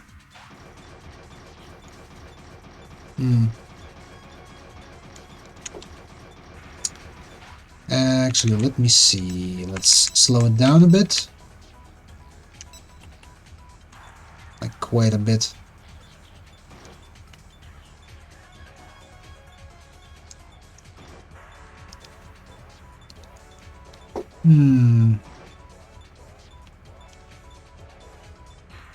No weapon. Well, I do know that there are no weapons on those slots. Oh, that's probably it. Yeah, hardware, of course. I haven't checked the hardware on this thing. It's battle. Yeah, I probably simply didn't restore his weapon supply. Configuration hardware. Yeah, even weapon 1 is empty. Let's go for like 200, probably. Weapon 2 is shotgun. Let's go with shotgun. Some lesser amount, like 30.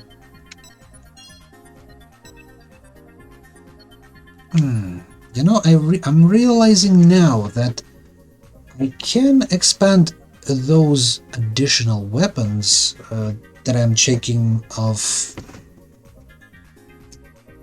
if they have any ammo left. I can actually also see if I'm close enough to fire that weapon. Like, for example, the shotgun, it's much better at closer ranges. And so additional damage could be useful. Hornet, on the other hand, I wish this screen over here could show me the actual proper distance that these missiles are supposed to be fired from.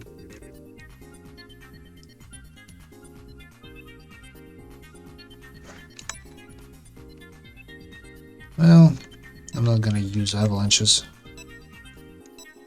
Let's go for Hornets, 2 stacks of those.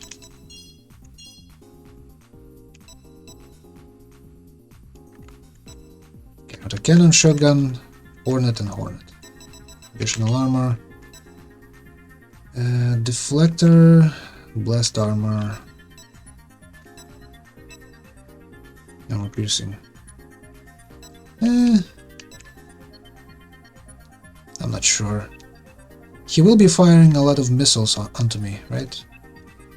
But I'm thinking that since he's using autocannon as a main weapon, he's gonna use that a lot more, so deflector armor probably is the better choice.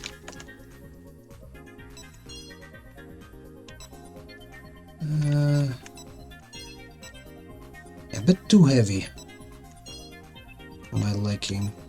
Pulling, repair. Yeah, he is kind of heavy, boy.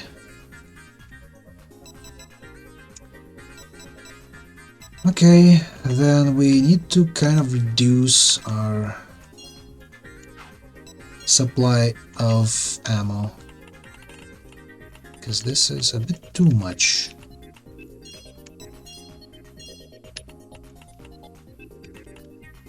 You know what? Let's go without shotgun. That's fine. Okay, how about we then add a bit more? I think this should work. Test program, start test.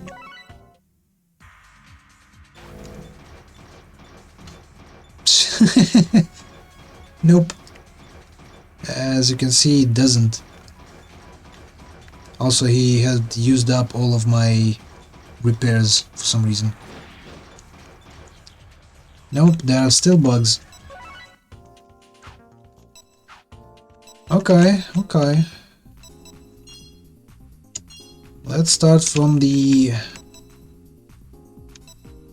healing. If my health is lower than 60%, below.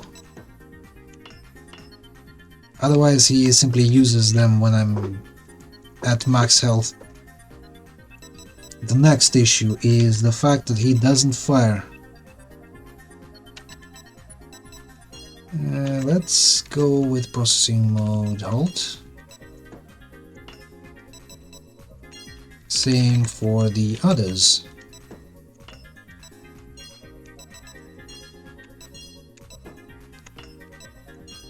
Just if that processing mode would do any good to us. So test program.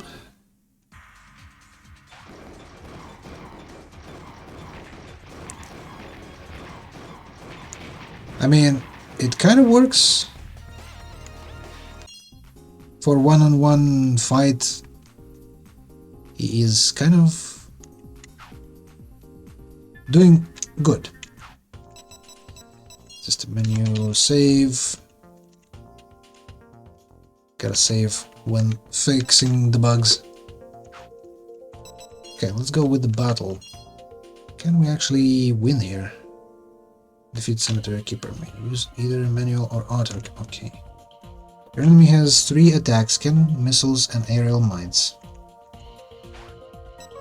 Well, good luck, Lukov.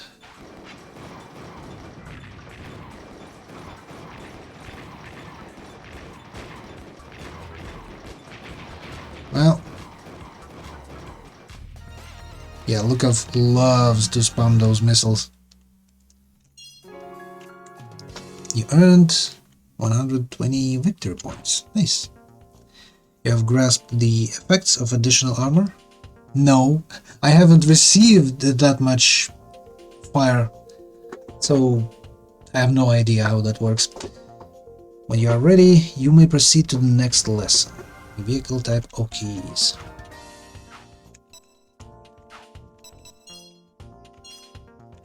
You have studied two-legged and multi-legged OKs. Now you will be learning about vehicle type OKs. Bad Dream added. Master Kyle, I have added a new OK, Bad Dream. The Bad Dream is a vehicle type OK with durability and payload as its strong points. Unlike two-legged and multi-legged OKs, it cannot jump, since it has no legs. It also cannot move left or right. That means that its only possible movements are forward and back, along with rotating left and right. It also requires some time to accelerate from a stop. The Bad Dream is somewhat limited in its mobility, however, in exchange, it is able to use very powerful weaponry. Railgun, 16mm pellets. I've enabled the 60mm pellet railgun for your use, Master Kyle. Railguns are electromagnetic accelerators that use magnetic fields to launch projectiles. These are the most destructive gun-type weapons available. For your next mission, you will use a Bad Dream and a railgun to battle a Cemetery Keeper. Your opponent is equipped with an assault gun, rocket launcher, and aerial mine dispenser. Because of their limited maneuverability, vehicle type OKEs are considered vulnerable to rocket fire. They cannot jump and cannot move right or left, rendering them unable to avoid rockets launched at them from the front or behind. When using vehicle OKEs in combat, it is important to keep moving to avoid being hit. Please keep in mind that you won't be in motion at all times. I also recommend that you take advantage of the large payload to mount on heaviest weapons available. Please develop a hardware-software combination based on the bad dream. Well, what kind of bad dream are we talking about? Hardware, body...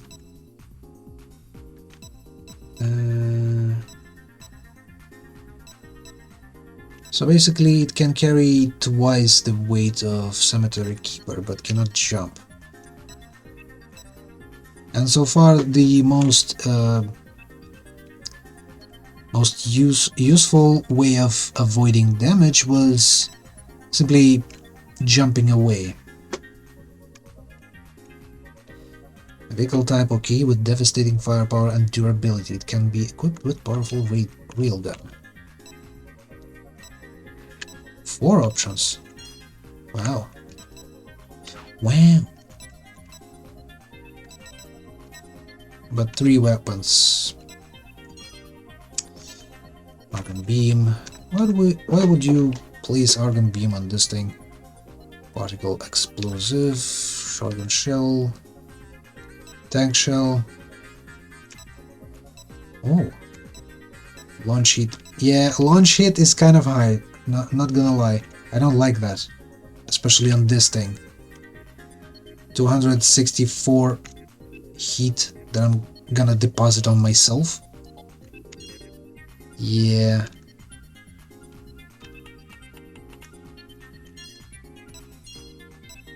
It's not great. What about missiles? How much can I carry? 16? Oh, 2 pods with 16 missiles each. I like that. How is the machine's design going? Well, as you can see, this thing looks interesting, to say the least, but it also have quite a few problems. Self-repair, cooling.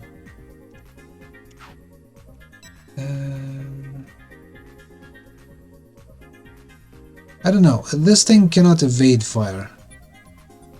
So, also I cannot evade fire at all with my current ability to program stuff. I don't have enough chips, enough diversity of chips to actually evade anything, even with, you know, those OKs that can jump. Well, so this guy probably will perform as good as any other at this point in the game. Let's see. Mission. Yes, let's go and whack the dude.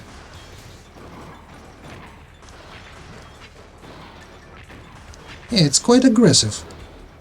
Wouldn't you agree? And I'm overheating. Yeah, I knew railgun was a bit of a problem. Yikes. Superior durability and firepower, the strengths of vehicle type OKs. Next time we will study how to combat heavily armored opponents of that type. Heat effects. I mean, I've used heat effects already on previous lessons. This time your lesson is about weapons suitable for combat against heavily armored opponents. First, allow me to explain your mission assignment. Your opponent is heavily armored Bad Dream. It has a cannon and rocket launcher, and is programmed to close in as quickly as possible using a blitzkrieg tactic. Kind of the same thing that mine Bad Dream does as well. Against a heavily armored blitzkrieg type enemy like this, an effective weapon is a napalm gun. It looks like an RPG. I have added a napalm gun, the M4 napalm bomb. Napalm guns are guns that fire high-powered incendiary rounds. An opponent hit by one will be engulfed in flames, with the goal being to inflict overheating damage. OKs with heavy armor to protect them have a tendency to heat up more easily. A napalm gun exploits this. The disadvantages of the napalm gun are the poor destructive power of the rounds themselves, and the slow speed at which they travel. Next, I will introduce another anti-armor weapon. Death Sphere. Death Sphere is a type of landmine launched from a landmine dispenser.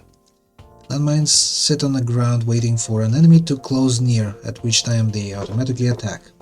The Death Sphere is a guided landmine that rolls towards its target. In a way, it's like in StarCraft, there are mines that Terrans can use, I think, from the bikes. Yeah, they kind of hide themselves in the ground, and then when enemy draws near, they pop up and blow up. The Death Sphere moves slowly, but its destructive power is massive. It can do meaningful damage even to heavily armored OKs. So please equip your OK with these weapons and try the mission. Well, how should I proceed then? I need to overheat this kind of tank, right? So really my best option is to backpedal and to fire overheating guns.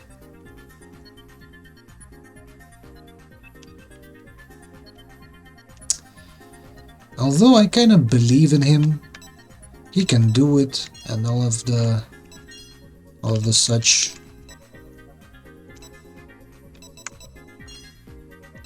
The sphere.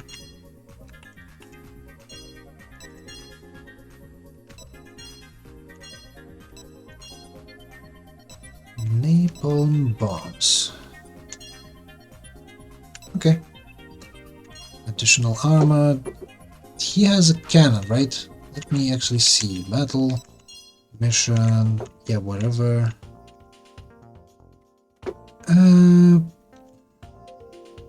Honestly, I can't tell. What is this thing? Is it a railgun? Hold on. No, I can't tell. Hold on. It's just my overlay thingy covers this. Hold on. What is that? I honestly cannot recognize this thing. No, that's mine. I don't have any information about the enemy. Here I thought I could simply see what the enemy has. I kind of see it on the pictures. Okay, missile launchers, but what kind of cannon he's using, not sure.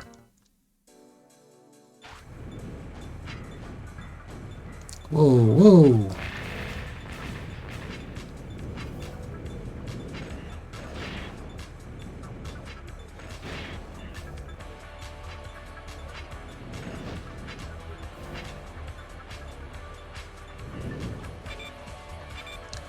I have no idea what just happened, but somehow we have won. I mean, I'll take it.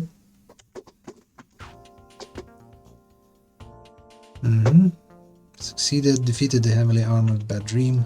Even though opponents have a weakness inherent in their toughness, understand the strengths of each OK model and exploit them tactically. That concludes the lesson on heat effects. Obstacle navigation.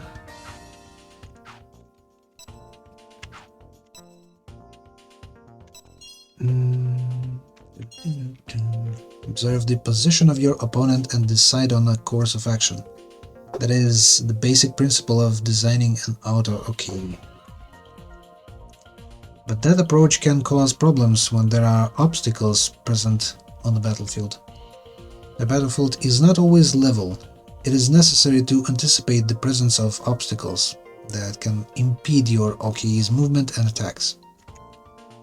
If you do not take obstacles into account in your programming, your OK may not behave as you anticipate.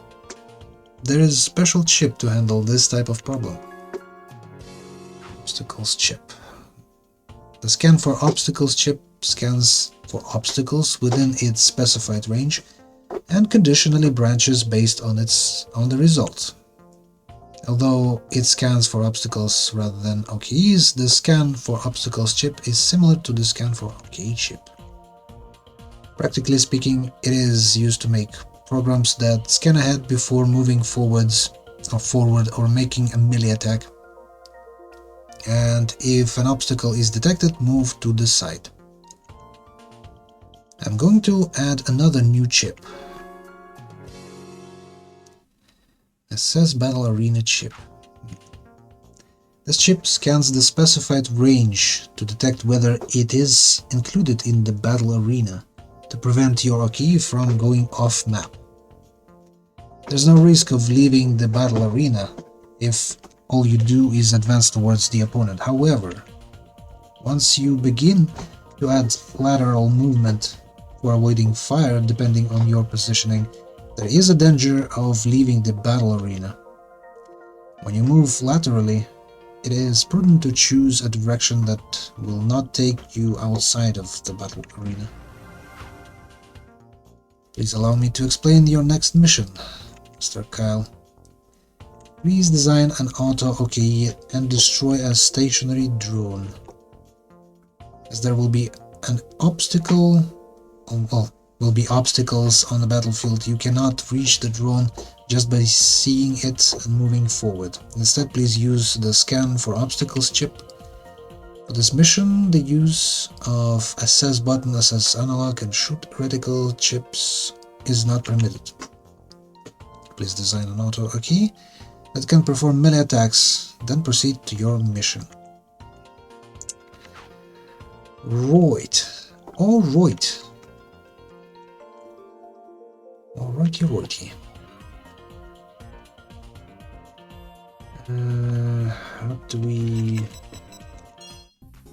How would we go about this? I think using vehicle for now is not prudent. Let's switch, first of all, let's switch the body to something with legs. Agris would be quite good at that role. Now, what else do we need? Software. Yeah, he does have melee attack.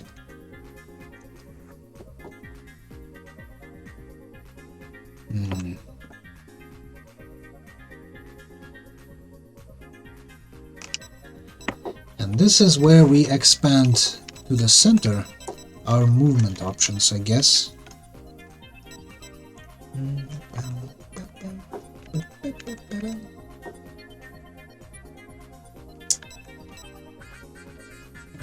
We should leave this like this.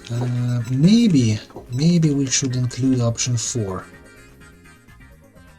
Although option 4 was only available so far in Bad Dream, which I'm not sure if I'll be using that one, seeing how it doesn't have any ability to strafe. Now, you know, I can design a separate kind of chip that would incorporate the ability to move in sideways and shoot to the right or to the left, to the 90 degrees. because it's a tank. Basically, we have to design the logic as would be used in real-life tanks. But for this, I think we should do it like this. Instead of just walking...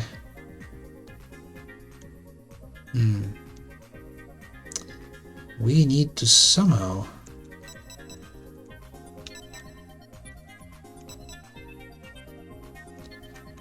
hold on. I'm thinking I need to somehow choose these ones, these 6 slots, and then just eat the execution somewhere this direction and then return back over here instead of trying to fix this, because it won't fly. So there's our weapon systems, which also kind of require us to know which range we are at.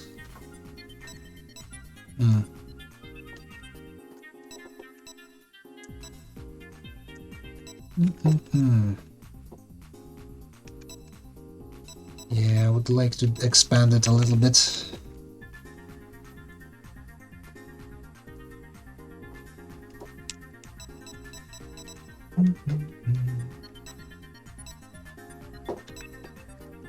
Maybe I should delete this, move this, then I have enough space to do what exactly? Well, nah, that doesn't really help me. Actually, let's not pay attention to that still.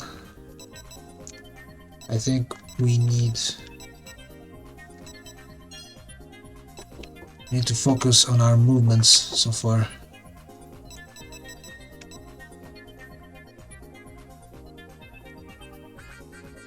So if the enemy is in front of us somewhere in this direction, then what then? Then we actually check if there's any obstacle in front of us. Explain the config screen, scan obstacles chip.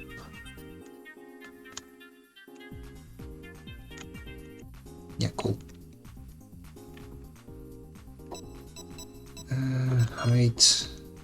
Height. Interesting. Branch condition above, below.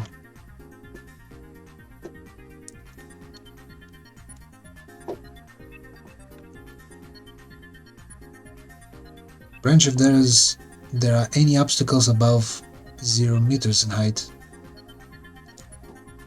Okay.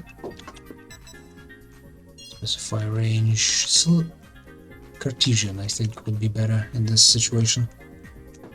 That way we can ensure that we can,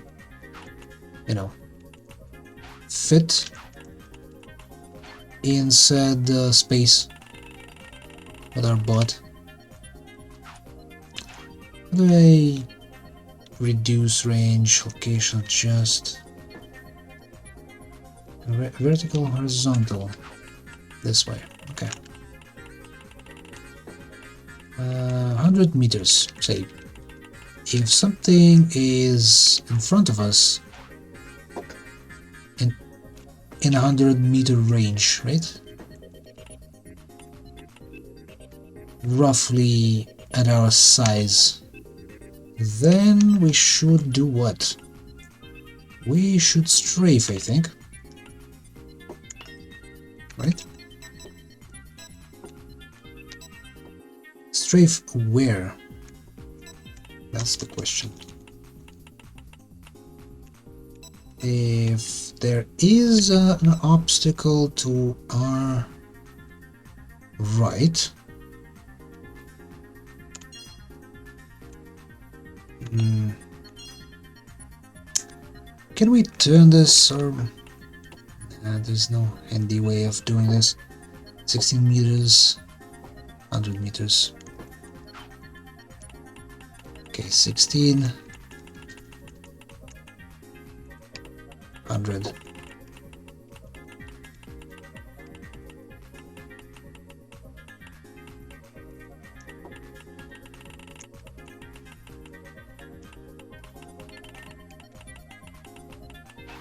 Kind of like that.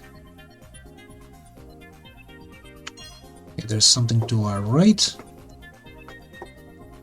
Then we should march to our left. Right?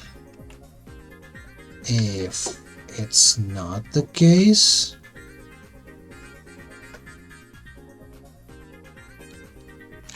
hold on. So, if there's something in front of us in the next 50 meters, then we decide to strafe, but if there's something to our right, yeah, there's no need, I think, to our next option. Otherwise we might get stuck. So these are two strafes basically. If there's something to our right, and disregard anything and go to the left. yeah, that's not safe. But our default way, I think, there is any obstacle above. If there's no obstacles below, no. Okay. If there are obstacles to our right, then this is a left strafe, right? How do we strafe left, though? More quickly.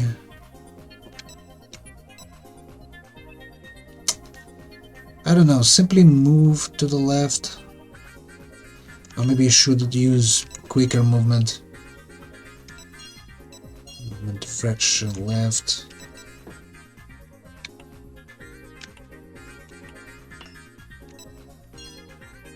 This is my direction right. This is kind of a return tile. Then what?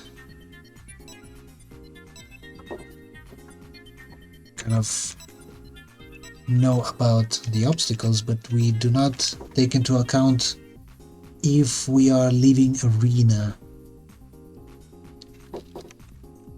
Okay, then let's postpone these actions. So if there's if there's an obstacle to our right, we are about to go to the left, but we also should check if there is an arena to our left, or wall of the arena to the left. The config screen as ballerina chip, the only settings for scanning area. The specify range, please set the boundaries. So,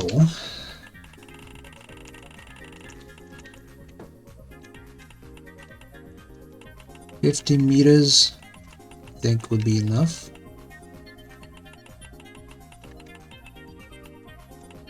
Right, and height, like 60 meters.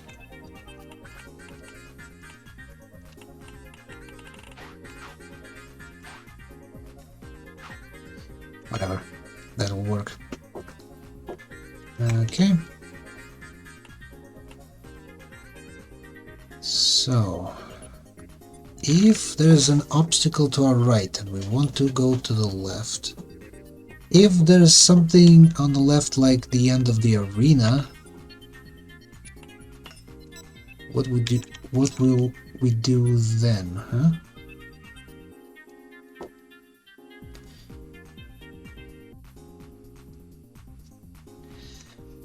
Ideally, we should not approach the end of the arena.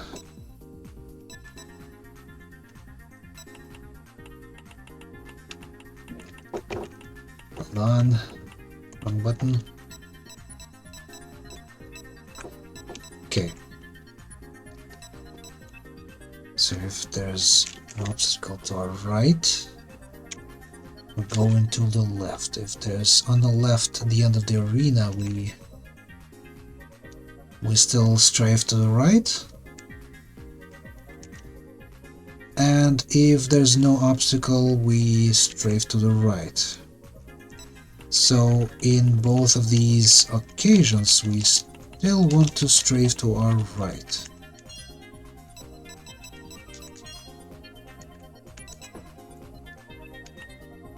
Kinda like that. But if there is an obstacle to our right and there is no end of the arena on the left, then we should move to the left instead.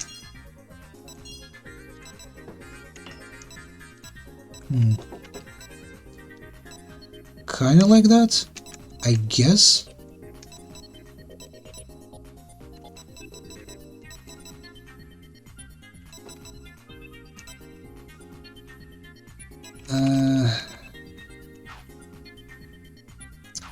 Hold on, I need to save this card.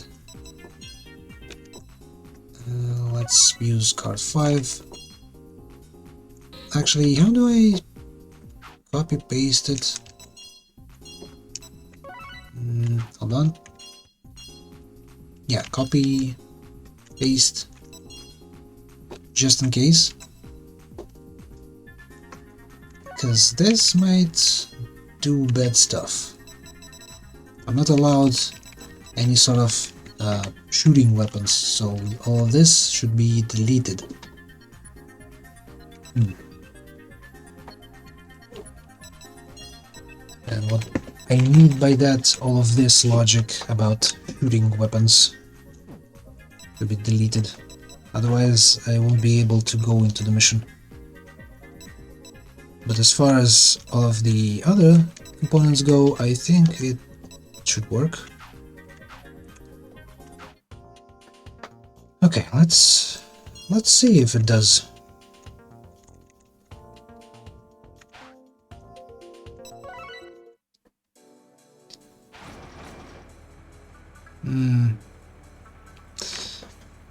There is no logic about moving forward, right? I realize that now.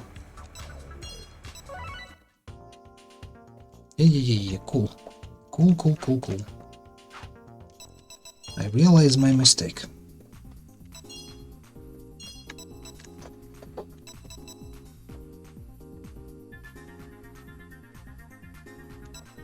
Yeah, if there is a obstacle in front of me, then I should do all this. If there's nothing, what about turning? I did remove turning, right?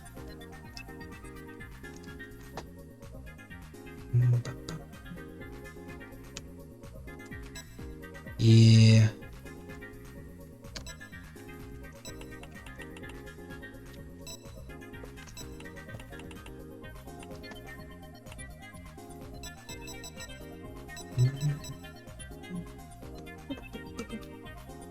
Okay, so if there's nothing in front of us, we should check. What should we check? Right, if there's someone in front of us and there's no obstacles, we should go forward. That's kind of straightforward so far. But if the enemy is not within our frontal 90 degrees, then we should turn towards it. Which means we should check again. Where's the enemy? Specify range. What was the range that I've specified previously? 130? 132, I think.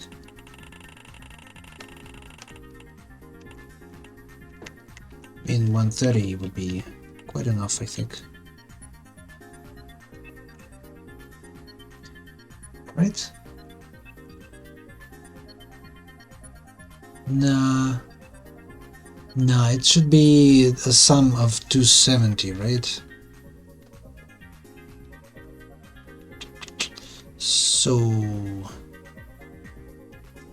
one, it's 260 right now, so it kind of goes overboard, as you can see. I cannot set precisely 135.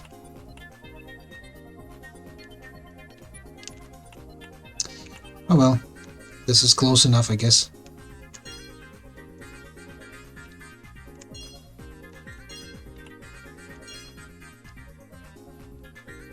Okay, if it's to our right, then we need to move, or rather turn to the left.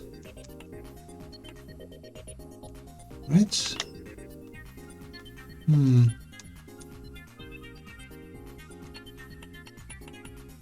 Actually, if it's not, then we should move to the opposite side.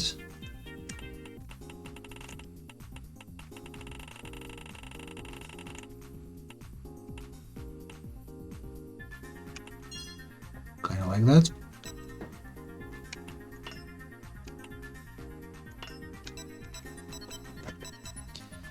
Okay, these are turns, so this is to our right, so we should turn to the right. Rotation angle, rotation direction, right. Rotation direction left. I think this should work, hopefully. I mean, there are no obstacles,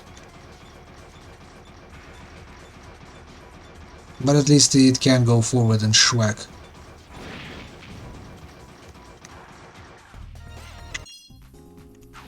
Okay, now let's go into mission and see if that works. Dun dun dun dun dun dun dun dun dun dun. What happened? Now this looks interesting. Tonka tonka tonka tonka tonka tonka tonka tonka.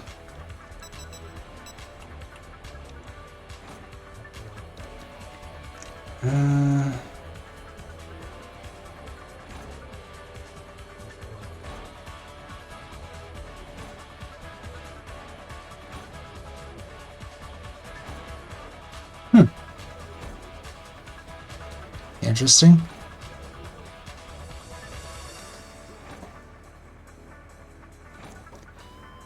Interesting.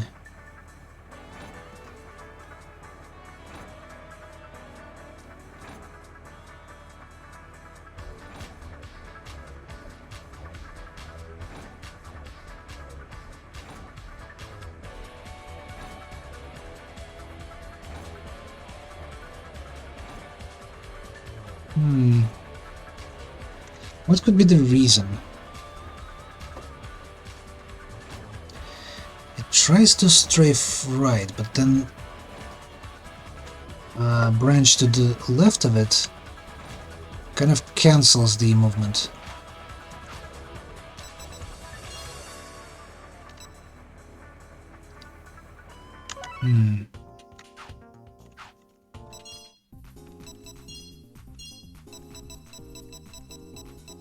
So it goes to this one, jumps to the right, but then this movement is cancelled by this, which is simply movement forward, I guess.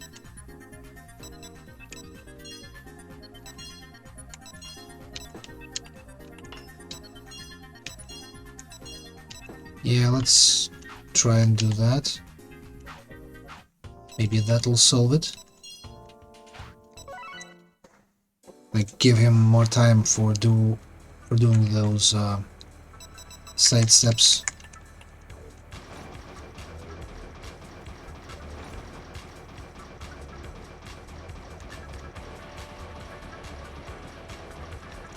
Yeah.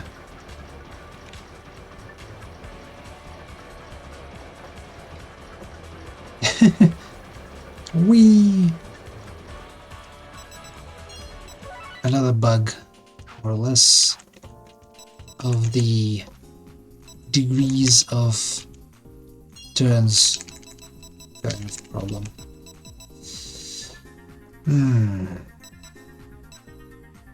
We need our enemy to constantly be in our frontal arc. So I guess we need to expand these two.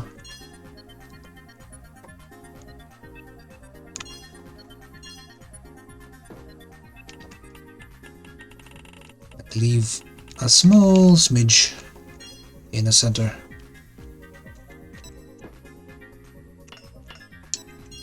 Same for this side. Actually, what? 172.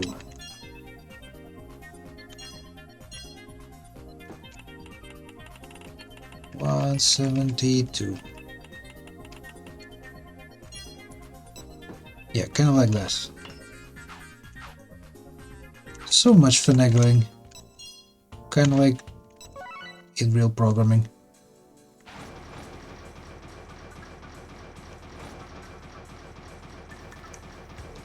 Why don't you turn? Oh, I see. Probably because... yeah, I get it. Because the branch before those two has priority. And it catches the signal, basically. Yeah, I see. This one. No, this one. Since it's wide, it has priority, so it diverts the movement over here to this branch. We need it to go this way to turn more, so we need to specify a lower range over here.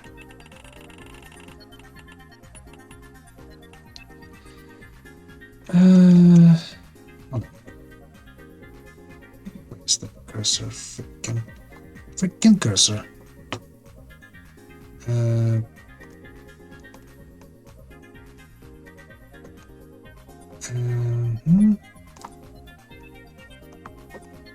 16, right? 16 degrees, basically. Like this. This should work, I think.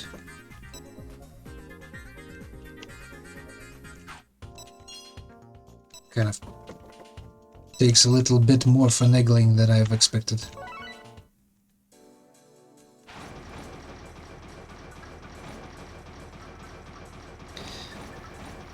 No. No. Now he doesn't know where to strafe. I mean, it kind of works, but not really.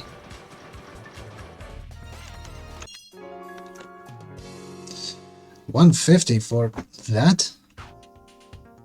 I confirm that you accomplished your objective and destroyed the drone. You completed this mission, Master Kyle. That is the end of the preparation data that Miss Chilene provided. Terminating study support mode. Yes, let's save.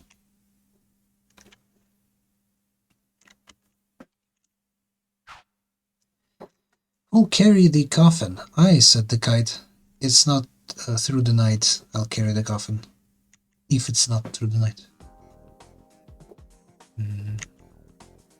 It's nothing. Thank you for coming all the way here.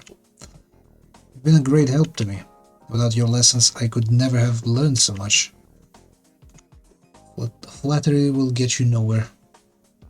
No flattery intended. I'm genuinely grateful. Well, it's been a worthwhile experience for me too. You're doing an excellent job, so I've decided to give you a bonus. Really? Patricia? Yes, Master Kyle. Is this an A&D Quasar? Limited edition package? What's the story? The story? It's your bonus, as I said. But these are so expensive. I took the liberty of setting it up for you. All you need to do is transfer your AI chip and memory and you can start using it right away. Really? But I just bought the new terminal. Of course, it feels great to get a present, a bonus. Please use it. Okay, but I ask only one thing in return. Destroy the North River terminal you are using now. What? Why, Kyle? I want you to get rid of it. But it's practically brand new. The one I gave you should do just fine, right? You don't need the North River one anymore. Get rid of it. How can you just tell me out of the blue to... Kyle, do you dislike North River products or something? Sure, they are a conglomerate, so they don't measure up to A&D in the electronics sector, but parts are easy to find and... forgive me. You had it right. North River products just aren't for me. But I shouldn't force my beliefs on others. Forget I said anything. Kyle? In that case, what should I do with the Quasar? I gave it to you. You can do whatever you want with it. You don't have to throw away the North River one if you don't want to. I'm sorry I brought it up. The maestro of guilt trip. I understand, Kyle. I'll gladly accept your present. I'll use the A&D terminal. And I'll sell the North River one. But chilling. I'm one person, I don't need two terminals. I disagree. The more computers, the cooler hacker you are. Mine is still new so I'll get a good price for it. I can sell it for a lot on an auction site while its value is still high. You certainly don't overlook anything, do you? Look, Kyle, I was taken aback when you told me to throw my terminal away, but I'm delighted with your present, bonus. I love it. Thank you very much, Kyle. I'm glad you're happy with it. Now I better earn that bonus today, right? Yes, please. Today I'm going to give you an intensive lesson about auto keys. I'll start with how to make auto keys shoot. Autopilot firing, huh? Should I save just in case? I'm paranoid. Kind of. About pressing something that I shouldn't. It already happened before, today, even. Before I get into shooting for auto keys, let's review a little. Do you remember the steps to shooting? Nothing new then. Hello, Cosbox. Yeah. I kind of fuck up time and time again. So yeah, nothing new. Do you remember the steps to shooting? That's right, activate reticle, aim, fire. 3 steps. But there's a way to handle all 3 steps in one chip. That's what I'm going to explain to you now. My voice got deeper. Yeah, I've noticed. Did you use that TTS random command? It's rare for people to actually notice that there are actually TTS commands. Or maybe it has something to do with something else. Probably. Maybe. Not since 1852. That's a long time, dude. My overlay didn't exist back then.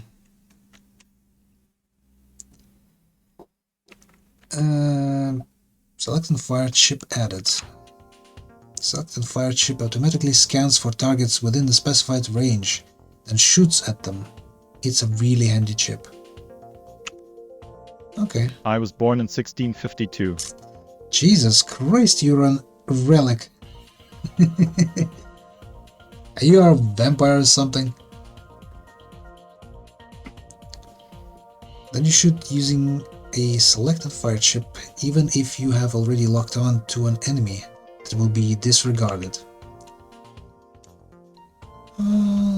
The lock-on itself will be maintained, so after the select and fire chip finished shooting, the OK will resume tracking its previous lockdown target. Okay. But then how do I use it efficiently? The select and fire chip is really handy because it automatically fires on enemies, but it isn't good for situations when you need indirect fire, such as launching a landmine. I moisturize my skin and use hair dye for my grease. That's it? That's all of the secrets of the man who lived like for 400 years almost? Okay, I'll remember. Moisturize. Yes. Okay, you need to indirect fire, such as launching in landmines or aerial mines. In those cases, instead of selecting fire chip, you need this. Specify direction to fire chip added. The specified direction to fire chip doesn't aim at an enemy, it just shoots a weapon in a certain direction. This chip can be used to control what direction mines are launched in. Shooting with a select and fire chip and specified direction to fire chip makes you more likely to run out of ammo than with manual shooting. Not only that, since the more you shoot, the more heat you build up, your OK is more likely to overheat than when shooting manually. So it's a good idea to use the determine remaining chip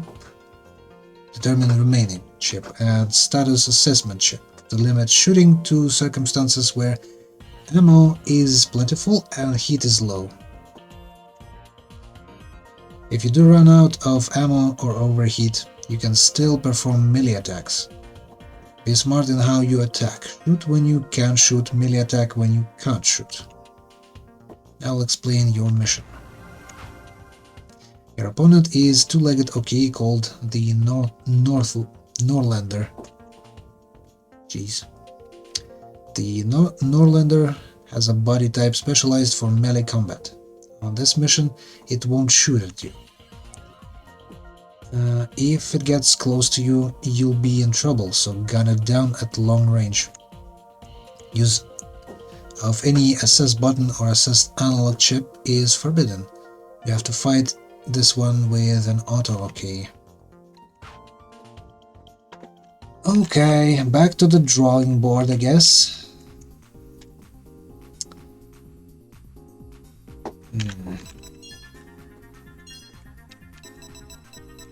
New additional chips.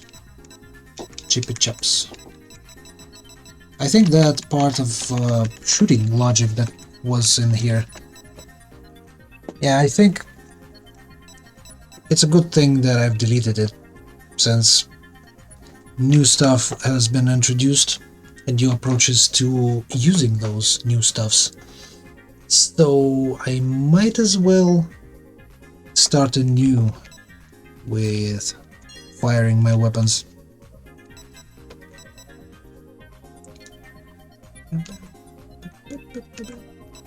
Select and fire. On the config screen for the select and fire chip, specify the search boundaries and the weapon to fire. Under specify range, set boundaries using either polar or Cartesian coordinates. If there is no enemy within the specified range, the OK will not fire. If you want to target enemies with long-range weapons like beam guns, then set a large range. Other weapon number, specify the weapon to fire. The number of shots, specify number of shots to be fired. Shooting mode as well, processing mode. Yeah, it's like simply a combination of the two. Hold on, guys, I'll be right back. What was it?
This font BRB is barely seen on the screen.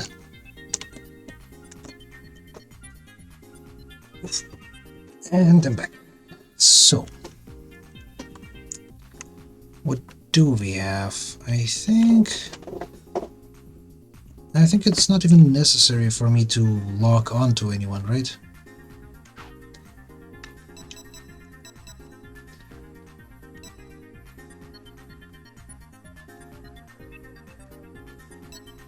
Although this auto rotation is working in conjunction with this one. You know what, let's try without those. Try to go without those. Okay, let's then use... where's the freaking chips that she mentioned? Like status, thermal durability, right? Thermal durability and ammo.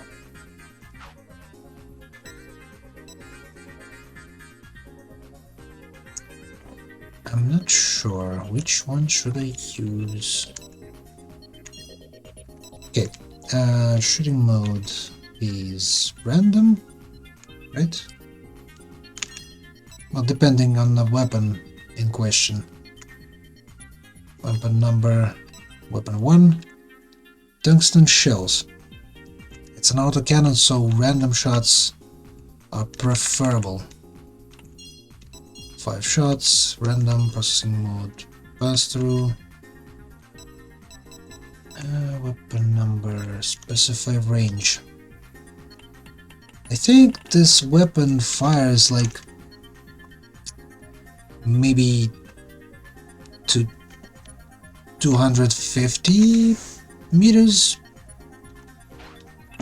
I mean, it's kind of effective at that range, but not much more than that. It would be if I could fire a bit higher than the enemy.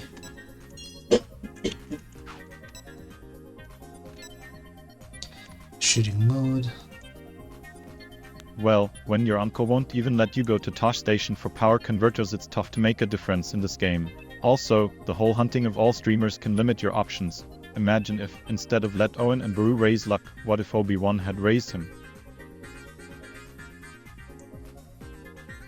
Huh.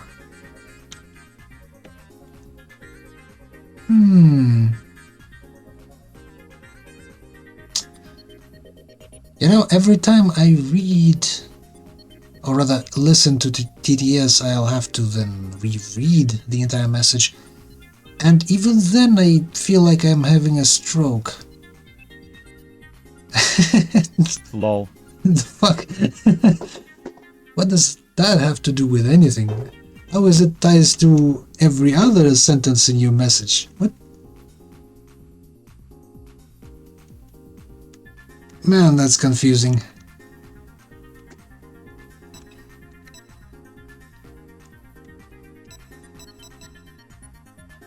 See, I would be commenting it somehow, preferably finding some way to joke about it, but I'm not even sure what that is.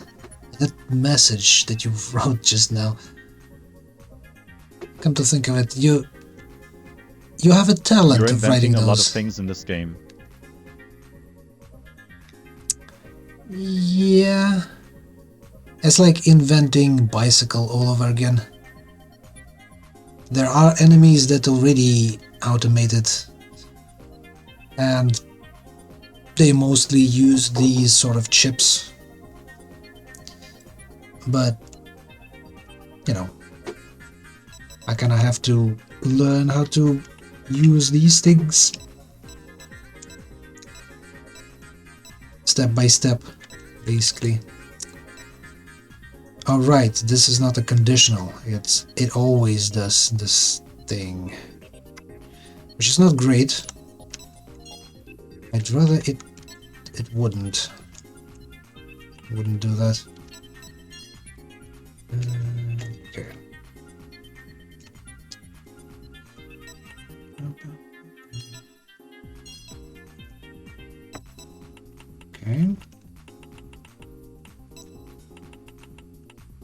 So what's the condition of us firing our main weapon? First, we need to ensure that we still have ammo for said weapon, right?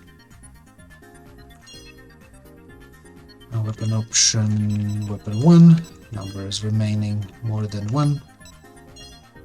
Yeah, kinda like that. And then we check if we are still not overheating. So status of thermal durability, we should be, when we fire our weapon, we should be lower than 60? No, 80. Let's go 80%. There's still some margin. Yes, so if we are lower than 80% of the heat, then we use this weapon. Otherwise, we simply go back this way.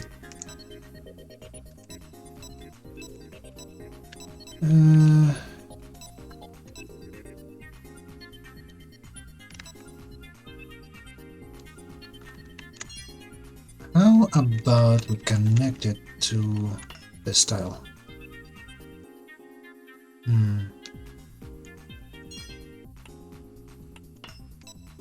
Plonk. Actually, no. Let's go this way instead.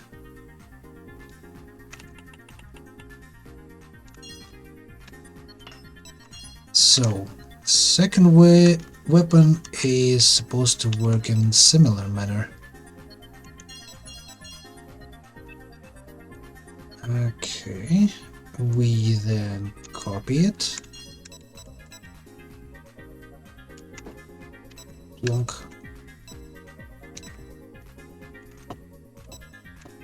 Then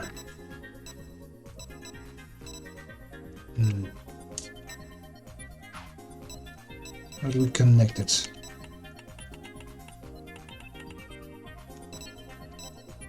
Like this, I guess. Simply skip and continue with nopes.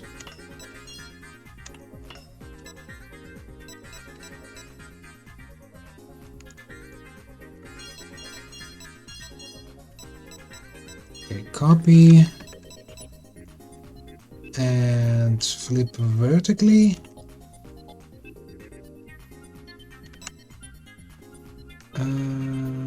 No, like this.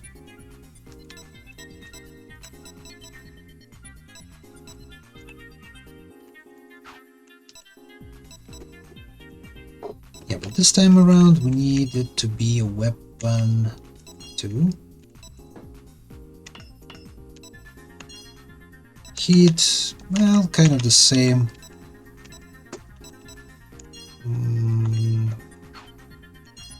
Weapon distance should be like 350 for any sort of missile that we could possibly have, but on Agrios it should be even shorter instead, because second slot is a shotgun most of the time.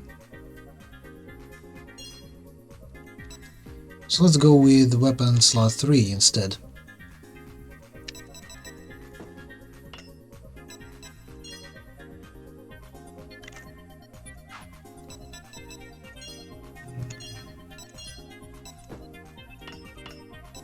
Look.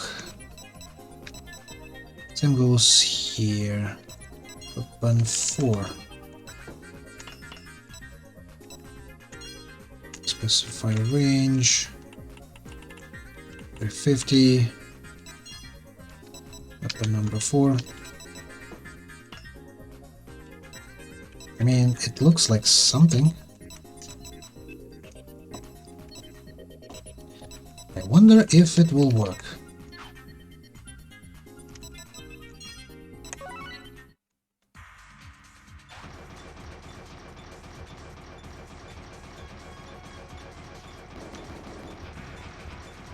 Daka. It kind of goes in a bit too eagerly. and it doesn't even use other weapons.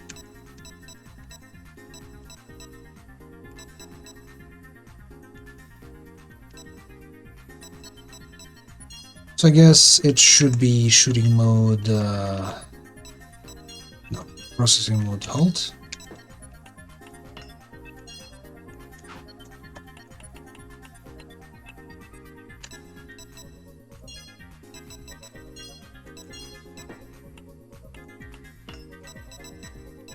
Same for the last one, processing mode halt.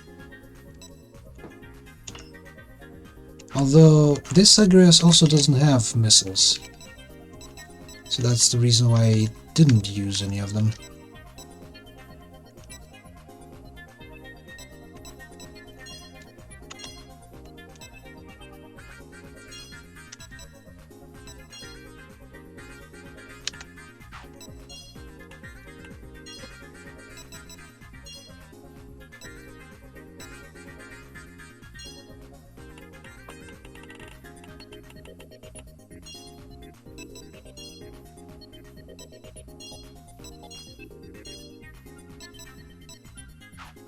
Kinda like that. Mission is... oh yeah, we also need to somehow backpedal from this guy.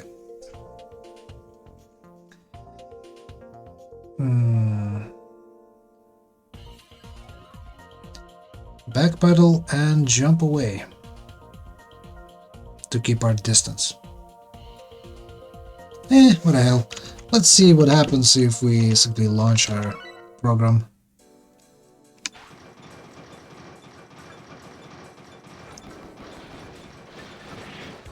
Schwack. Schmack.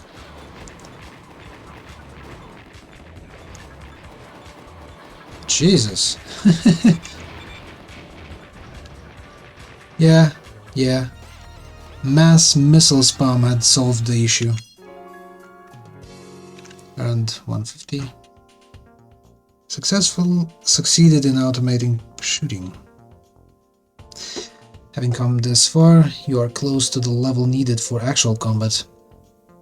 Not that you would ever have the chance to use an actual key, but we're coming to an end of the lessons. Hanging there for a little longer.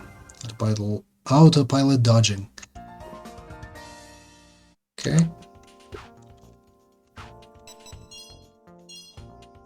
This time we're going to tackle avoiding fire with an auto key. The first thing you need to automate evasive maneuvers is a way to determine whether or not your key is being attacked by an enemy. Scan for projectiles. The scan for projectiles chip determines whether there are any projectiles or mines in your key's vicinity. Here's an example solution: to jump right or a projectile determined coming from the front of you.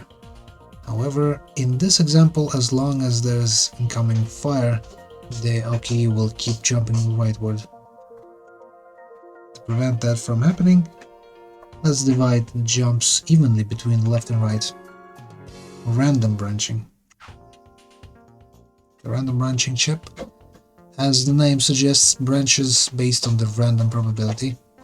The probability can be set to whatever you want. For example, if you make it 50%, then the shot comes from the front. A shot comes from the front, the key will jump to the left with 50% probability or to the right with 50% probability.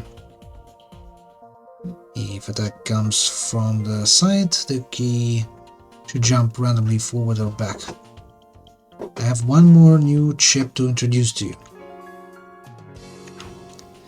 The alert chip issues a warning sound and indicator. It makes a sound like this and displays a visual alert. When combined with scan for projectiles chip, for example, the alert will be sounded when a landmine is nearby or missile are homing in on you.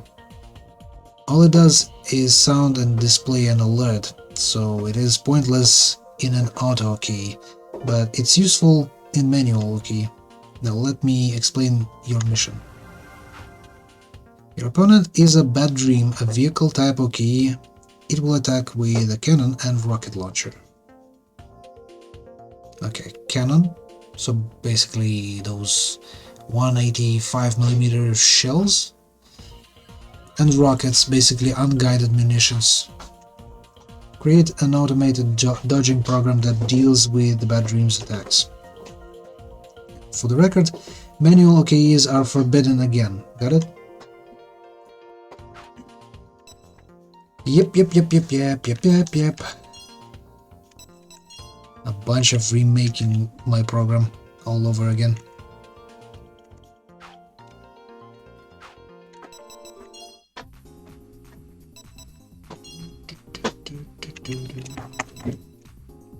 Where do we shove that?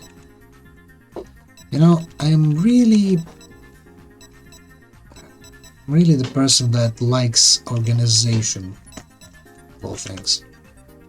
And I would really like to divide this entire thing into sectors so I can clearly see where am I placing stuff, or what part of the program is that, or this.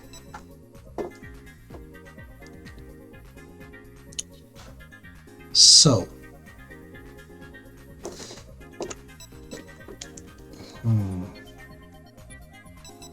I think the start is this area over here. Is supposed to be like healing items, avoiding overheating, basically maintenance of our OK. Then we should move on to avoiding damage, like this area over here should be dedicated to nothing but evasions. The next one should be like detached from here, movement towards enemies, including the stuff with avoiding the obstacles. Then the last thing we should consider using weapons of any kind, and I'm thinking that using the actual tracking, target tracking with without the turning is kind of better. At least I feel like it was better acting. These, on the other hand, it's like optional shooting. If there's another OK in vicinity with specific quality to it, like it's a flyer, for example, or a drone, and we want to destroy a drone as quickly as possible with our missiles, with homing capability, we should use this chip instead of switching our, targeting to it. But we should be still keeping our main target, the ground OKs mostly. Those are most armored, equipped with heavy armors and weapons. So we should concentrate on those. And optionally go for the flyers if we can, in the near vicinity, So, how do we go about this? We'll connect all of it with nopes, I think.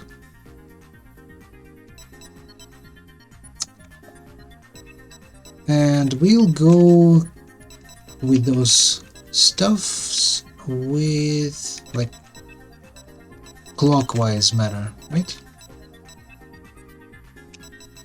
So movement probably will be over here. Well, not necessarily clockwise. It begins here, goes here. Then we go into movement, which probably might take this center portion. And then we go for the aiming and stuff in this area. Yeah, to me it sounds like a plan. So we need to detach our movement, I guess. This is actually an attack. I don't think it should be here as a part of the movement, right? Because attacking is not a movement. Okay, let's go this direction.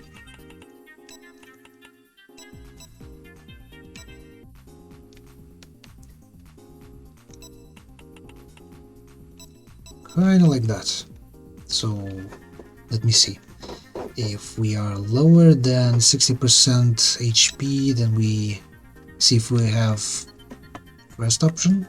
If we do, we use that option, and then we move on. If not, then we use second option, and we move on. If it's okay, then we see if there's a hit more than 50%, and if it is and we have ammo to use it, then we go here. So yeah, basically everything goes into this tile. More or less we have separated our what you would call it, maintenance.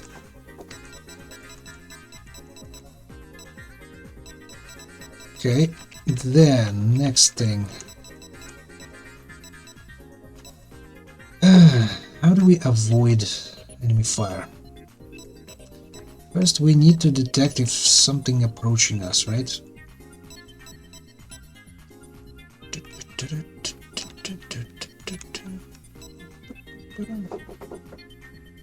Launch weapon, shoot the reticle. What was it? That's a random movement, I don't need that. Buttons. Oh, this is it. This is it. It says projectiles and branch the processing pathway. Projectiles flying away from the Yoki will be ignored. Good to know that. On the config screen for the scan for projectiles chip, specify the search boundaries and conditions for shooting. Under specify range, set the boundaries using either polar or Cartesian coordinates as usual. If the scanning range is too wide, you'll have too many buggies, and your key doing nothing but evasive maneuvers. If you make it too narrow, you won't have time to dodge. The optimal value varies depending on the enemy's weapons, so try different things to find what works. If you get it just right, your key can even elude missiles. Under projectile, specify the type of projectiles to scan for. You can choose by type of projectiles such as beams, missiles, etc. But I recommend that you choose high velocity rounds. That covers all projectiles except aerial mines and landmines. If you select all projectiles, it will include landmines and aerial mines, which will cause your key to take pointless evasive actions around the stationary mine. To avoid mines, you don't want to use evasive logic, you should handle it differently as movement logic.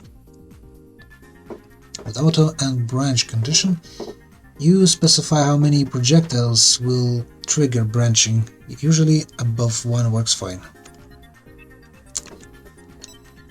Okay, in 100 meters, right? Projectile, high velocity.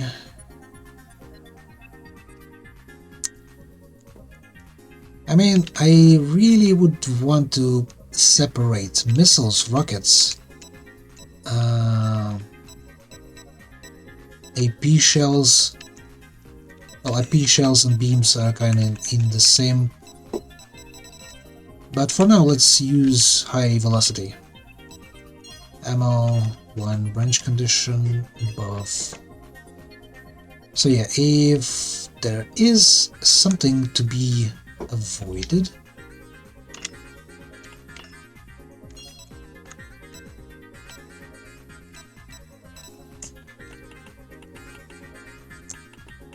okay, kind of like this. If we need to avoid it, then ideally we should check if there's anything to our left or right where we should jump. Right? Before jumping there. So if there's anything on the right,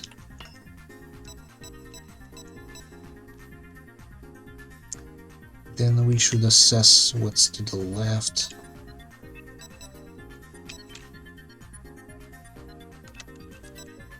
Or if we are going out of bounds with this thing. Yeah, a bunch of logic should be crammed in here.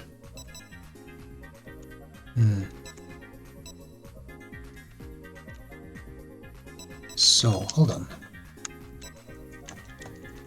If we don't need to evade, we simply can move on, right? And that would be it. But if not, then we should also return over here. Okay. If there's something to the left, specify range, adhesion.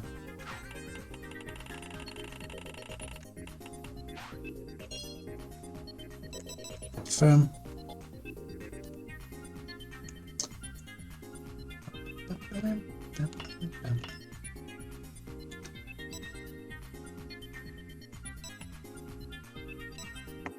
Can't evade if there's something to the left and to the right, right? So we also should check if we are approaching the limits of the map.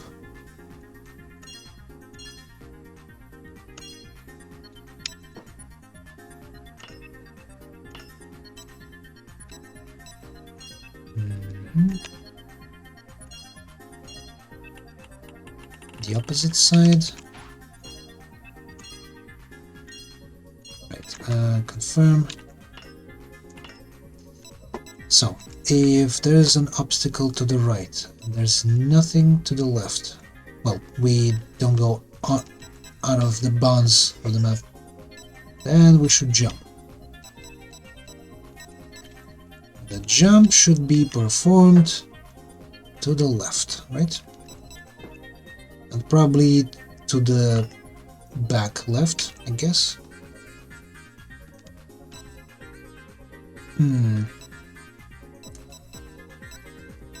All of these branches and conditions, goddamn.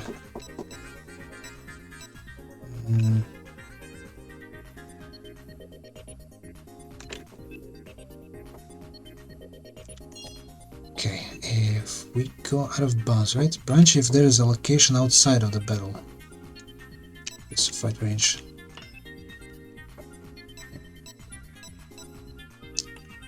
So this is jump and this is return then. Kind of like that.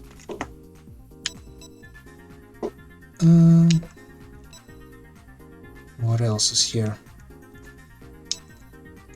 Can jump to the right. Jump direction right rear. Always be increasing the range from the enemy.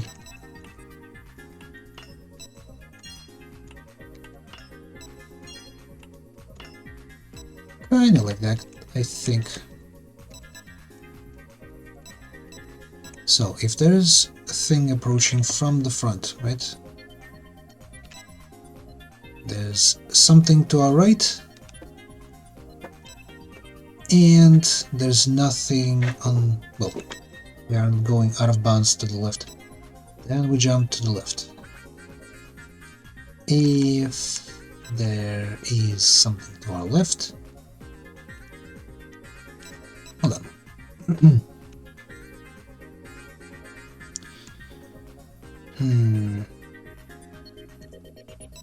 I don't think this logic works out.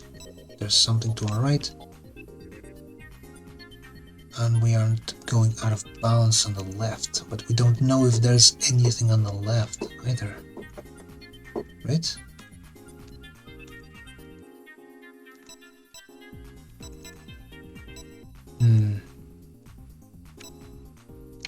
I mean, it's crude, rude, and shitty, but I think it might work for some time.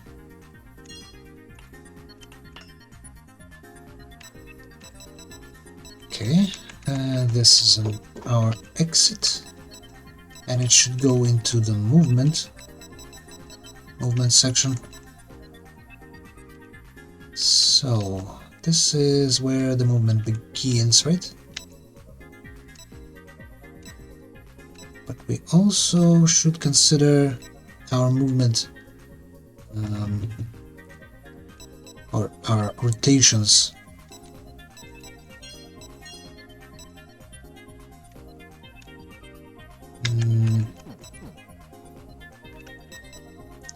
Around our target. So instead of doing this, I am going to actually include, first of all,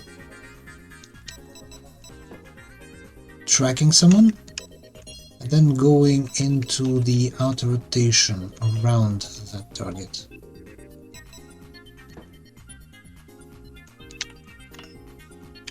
Kind of like this. How about these? We should end them with nopes.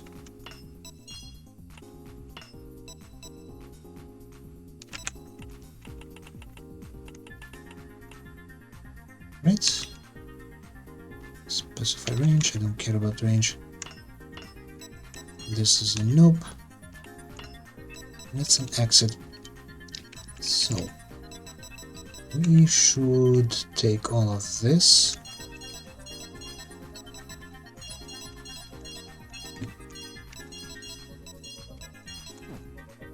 and we should move it.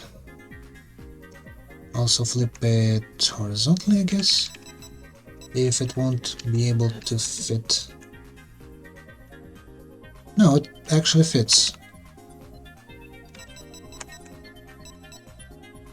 So this is our movement system. It ends over here. And now we need to go into our logic of firing our weapons. We do already have someone tracked over here. So instead of doing all of this, I'm thinking we should select an area and delete all of this. And instead we should focus on firing at our tracked target already.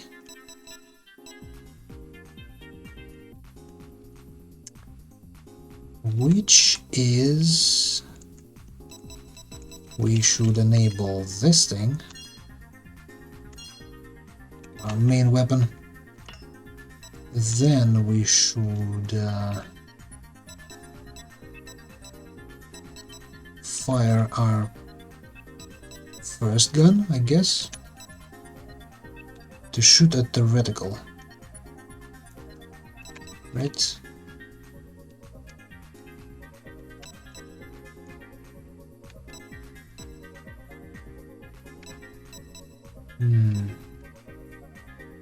Right direction. Okay, shoot an enemy, specify the range. This would be very beneficial to use, but for right now, I don't see the benefit. Weapon 1, shooting mode, random, number of shots 5.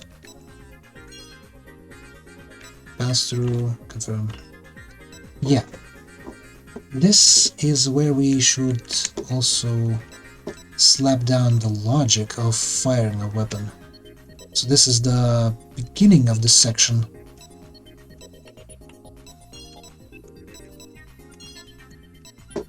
And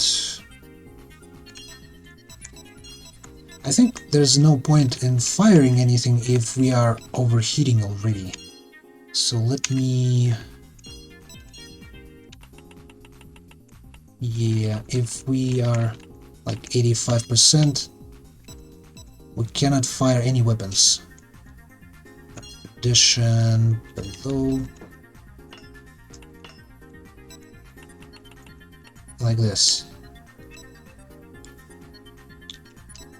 There's no point in firing them.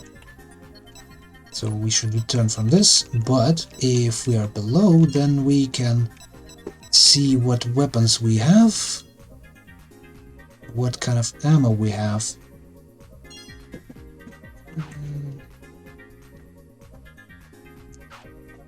Hold on. Can we go down? Yeah, kind of. Yeah, if we have weapon 1, and we fired it, and after firing we move on to the next one. And kind of the same goes for the next one, so let's just copy it.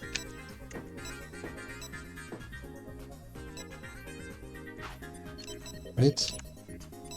Kind of goes in the same manner. Simply need to switch weapon. Weapon 2.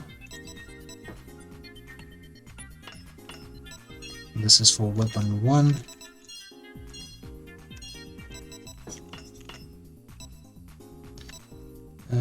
This is for weapon 2.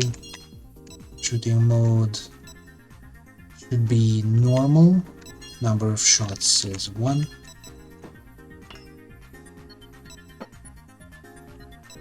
Yeah, this is better for missiles too. So let me delete these ones, copy these ones, and then simply change the number. Which weapon are we talking about? Weapon start, weapon 3, confirm. Weapon 4. Some, as I can see, might have E5 weapons on them. That's ridiculous.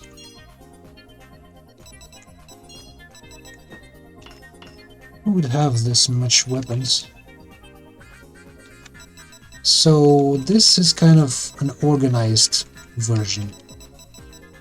It looks kind of disorganized, but I assure you that everything is in their specific sections, segregated, and if I ever need to move them, I can simply detach section and move it somewhere else and use it there. As for now, I don't see anything else that I should be using. Weapon, tungsten 200, weapon.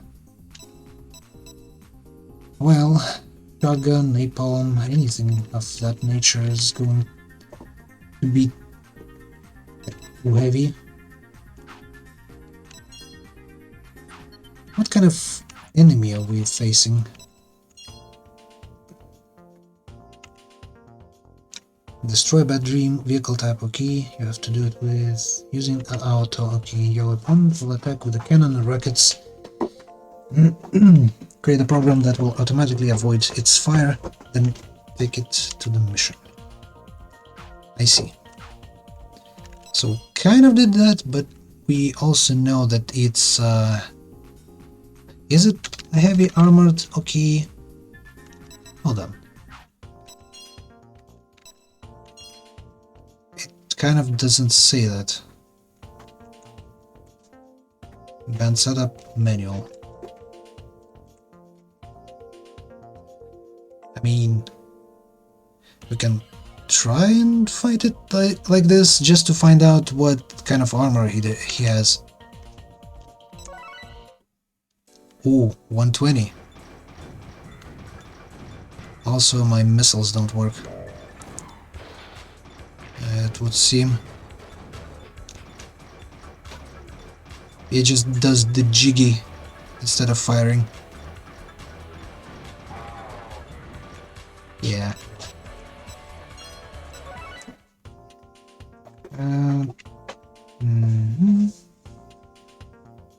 But you can't win the battle just by dodging. Design your key to keep firing even when... Yeah.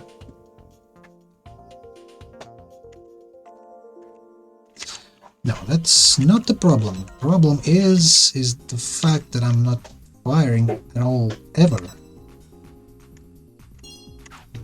Software...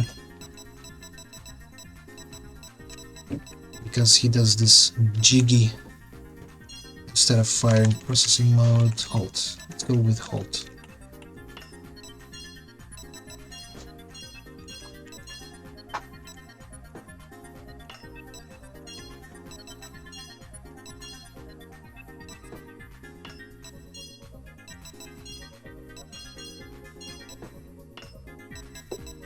Is this better?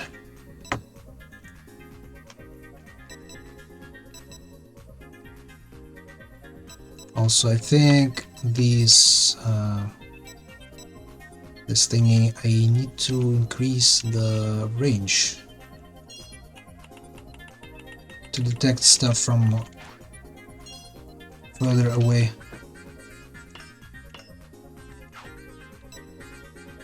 Okay.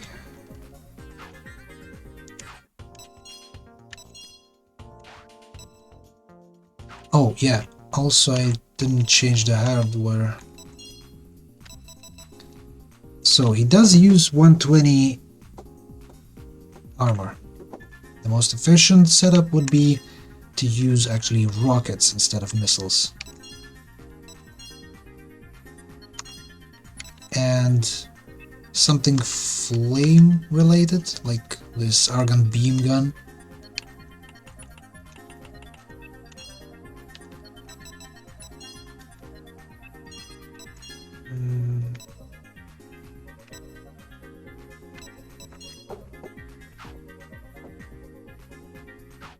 Yeah, let's try this setup.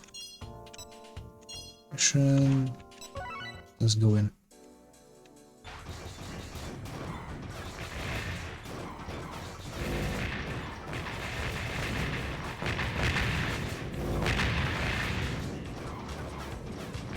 I'm kind of overheating, but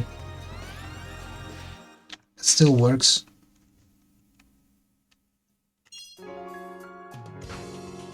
Mission accomplished. You are able to move, attack, and dodge. I'm not sure if I can say that I did dodge, seeing how I caught a lot of... Well, not a lot, but still, I caught a few in my face. And not once I jumped, I think. As you create more sophisticated auto OKs, you start to appreciate them in different way from manual OKs. That wraps up my lesson on dodging and randomized actions.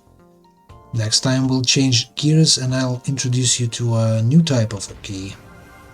Flying type, okay. Cool beans. This time you're going to learn how to handle flying OKs. First, I'll add a new body for you. Fried? Nice name, Fried. Is a flying type OKE with extremely high mobility. Flying type OKEs can hover in the air and move in 3 dimensions, move in 8 directions, change flight altitude, and so forth. But they have lower durability than ground-based OKs and smaller payload. Some flying OKs, including the Fried, can mount aerial bombs.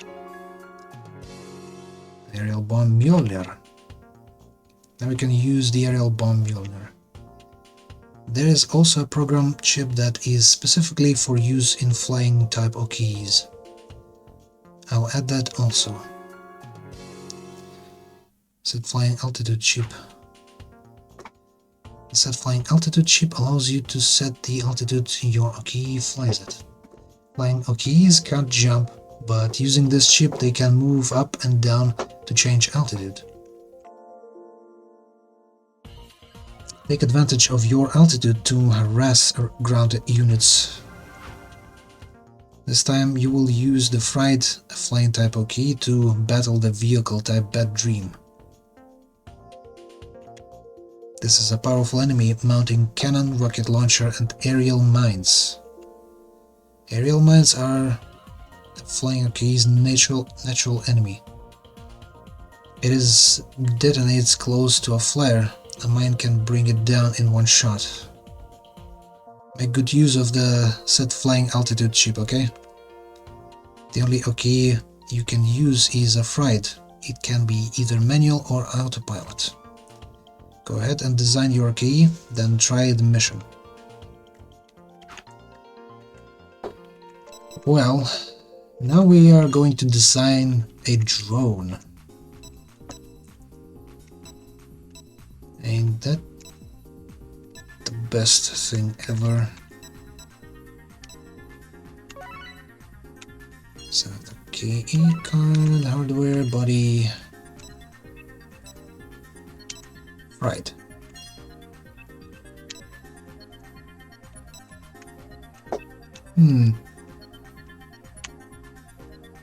Looks like some sort of Necron from Warhammer 40,000.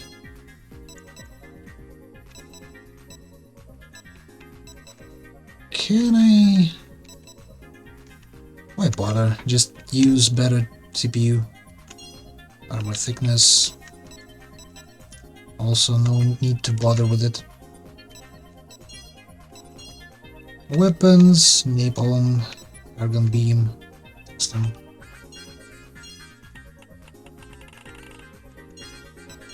Weapon 2. The same. Weapon 3. Mjolnir. How much of those can I take with me? 24, huh? I mean, it's great and all, but self-repair is too heavy. And honestly, if it's hit by aerial mines, it's done for anyway.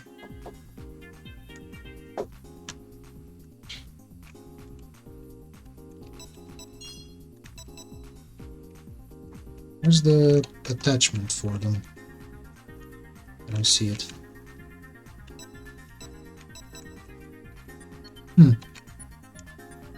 Maybe it's within the hull itself? Mjolnir, 24 of those, 12 of the spheres. Okay. So,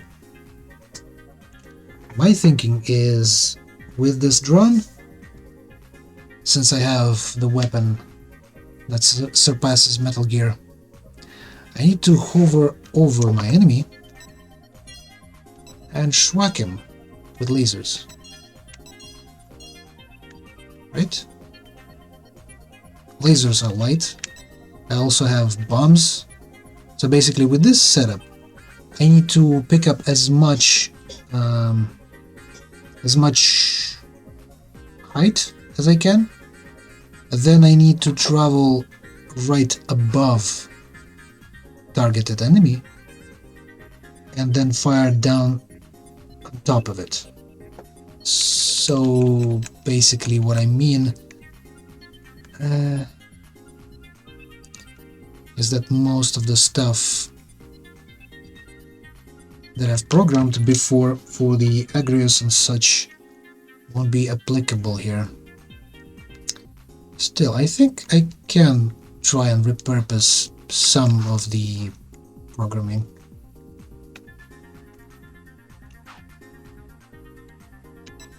Software. Can I copy from cards? Which one was the last one? This one, I think. Yeah, edit chips. Yeah, it is. It is that one. So flyer cannot jump. There's no point in that. So evasion, I think, is not an option here altogether. So we delete that. Simply connect these two to bypass it. Now, movement. First, we find the target. We auto-rotate towards it. Oh, by the way, we don't care about this stuff.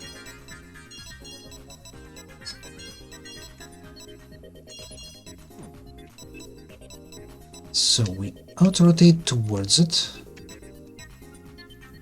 And what else? What else is there? We pick up the altitude. This chip is used to program and do nothing. Okay, flying altitude. Specify altitude. As much as it'll go. 100 meters. That's fine. So we turn and fly towards our tracked target. We go towards it. And then we simply unleash our weapons on top of it. I mean, it's kind of simplistic, but I don't see what else could be done with this drone over here. I mean, let's test it out before actually engaging. Your friend. Which one is it? Fried. Start the test. How will it act?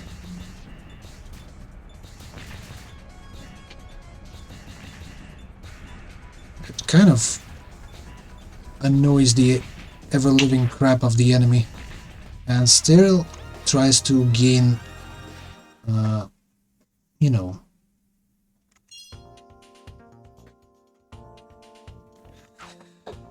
gain altitude.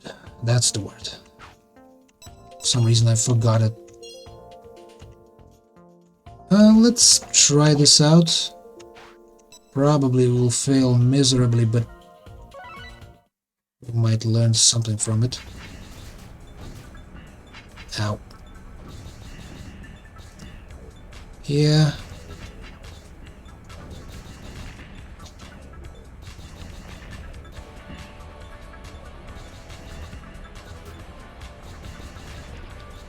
We don't hit him with anything except for Mjolnirs.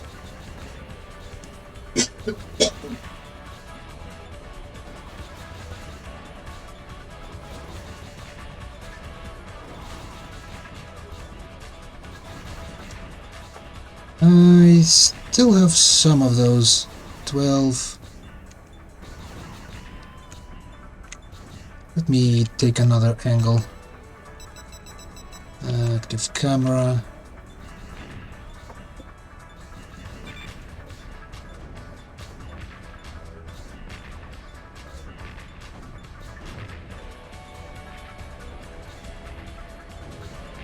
How damaged is it?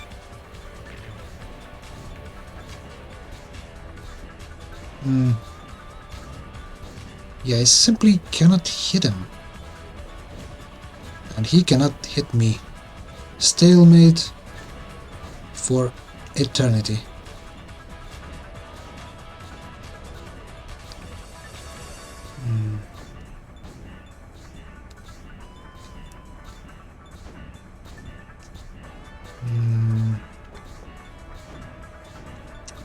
You know, these lasers could be better in sniper mode.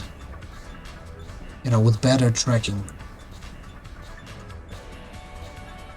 Because by the looks of things, laser hits simply land behind the enemy.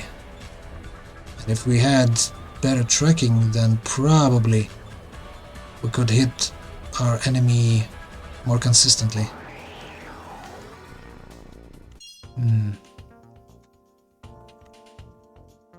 For durability, need to pay extra attention to avoiding enemy attacks. Use three-dimensional space by changing altitude frequently.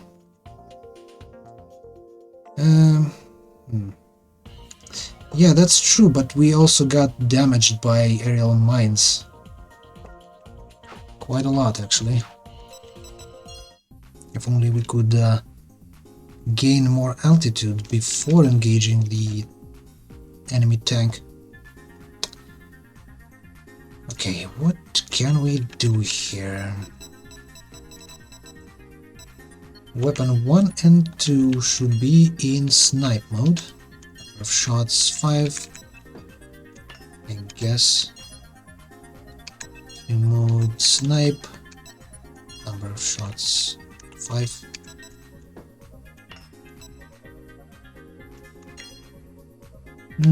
Shooting mode, snipe. Let's go with snipe for all three of them.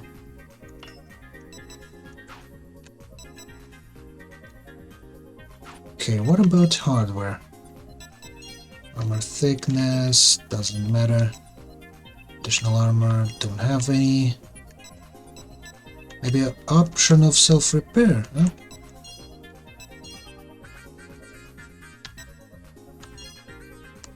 At least one I can fit. Let's try again.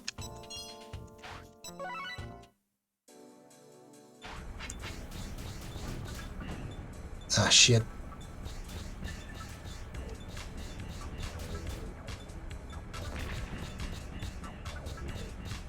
Pew pew pew pew. Do I hit anything?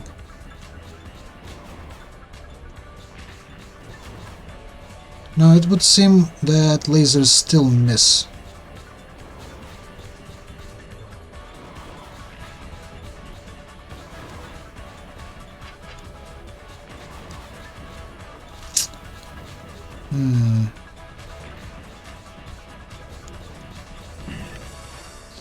Nah. I simply don't hit the enemy with my main weapons.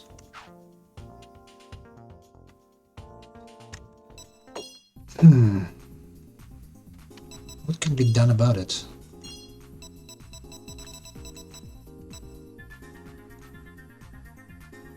Turning, gain altitude.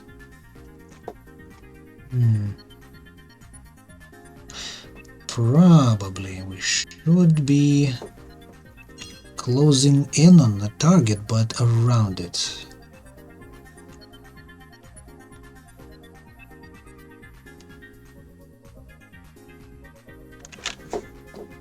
How should I do this? With conditions, of course. If the enemy is closer, right? Specify range. If enemy is closer than 100 meters, I should increase my distance towards it.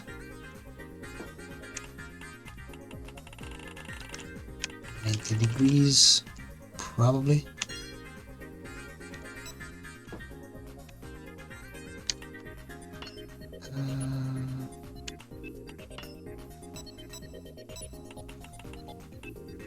So if it's closer than 100 meters, I should increase the distance. Okay. I think I should move all this in this direction to give me more space to work with. I need to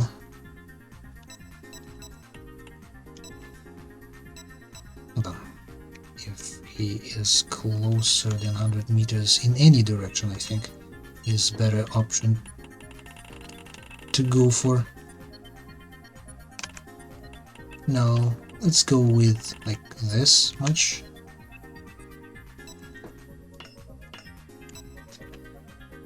So in any frontal area, basically, if it's closer than 100 meters, then we should backpedal.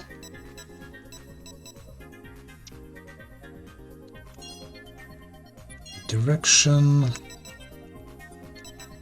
back.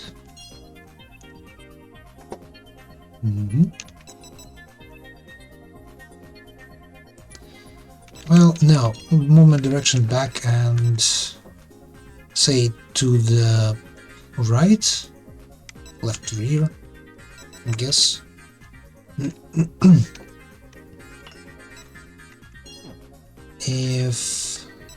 If it's not the case,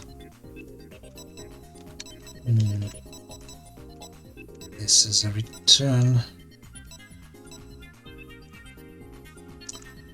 You know what? Let's do this.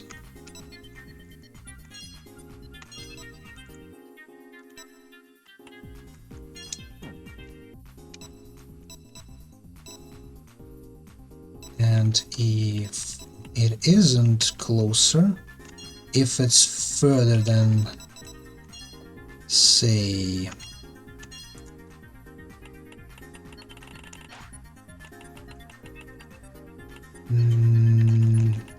it's further than 4.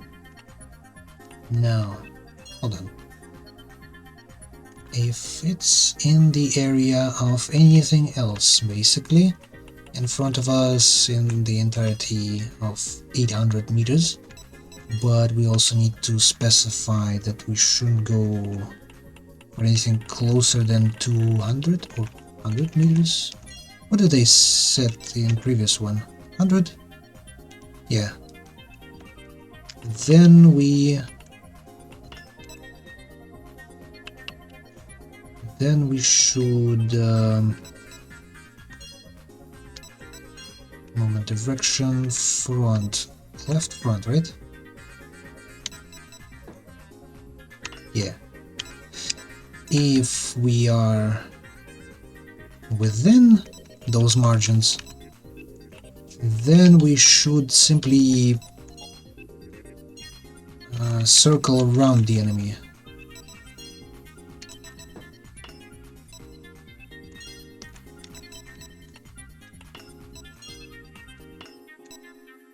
And there's our logic with weapons.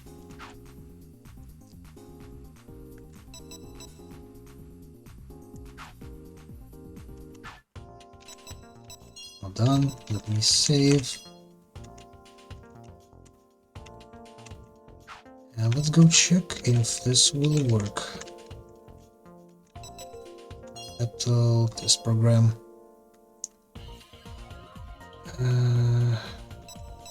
Start test. Now he should circle the enemy instead of heading directly towards it.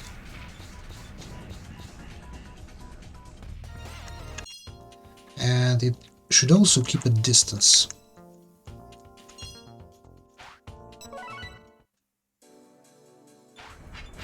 What other cameras do we have? Tracking, manual.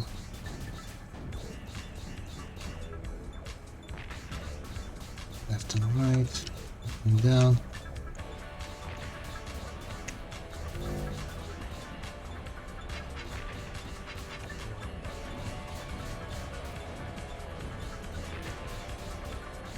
Well, it seems like it hits at least sometimes, right?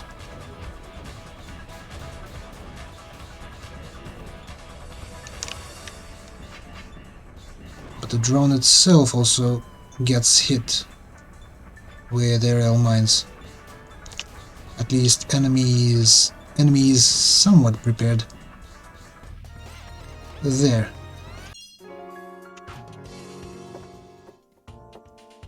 Did it feel to use a flying type? Okay, it's very different from taking a ground-based OK into combat.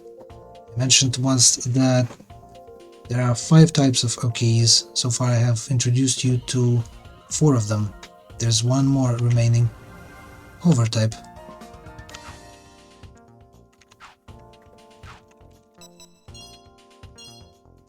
So far we have covered 2-legged, multi-legged, vehicle and flying type OKs. Now it's time for the last one, the hover type. Tripod. I've enabled the tripod hover type OK for you to use. Hover type OKs float just above the ground, giving them mobility comparable to flying type OKs. However, unlike flying types, hover OKs cannot change altitude.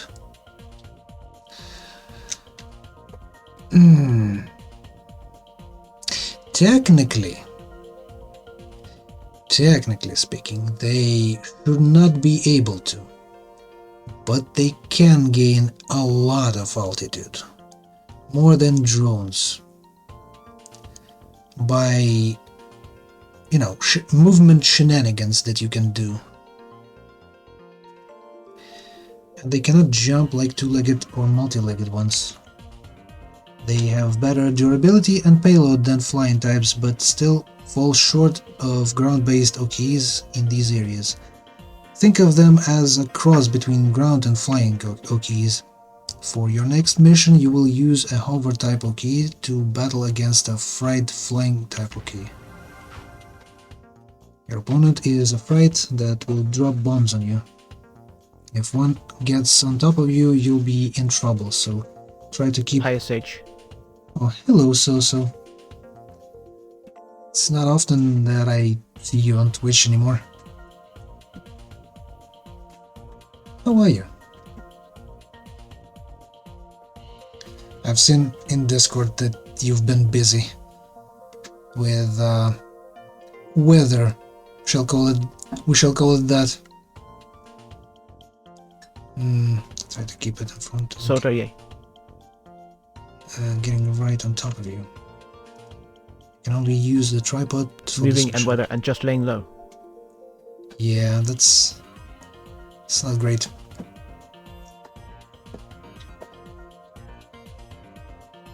We have kind of like that, but instead of weather missiles. So I'm not sure which is better.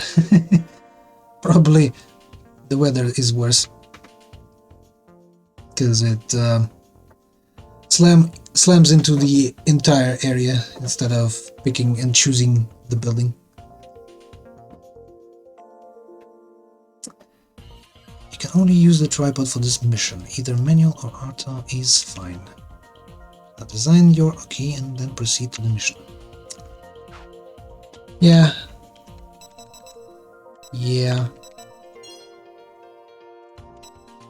As for the games,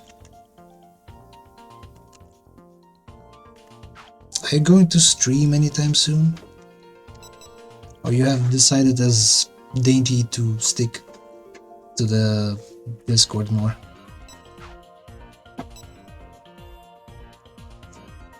I don't know.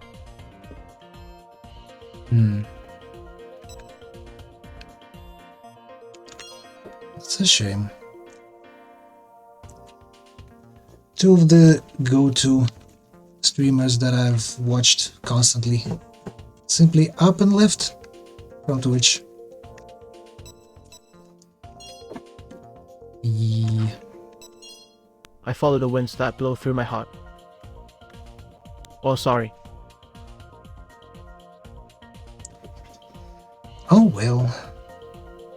I guess life moves on.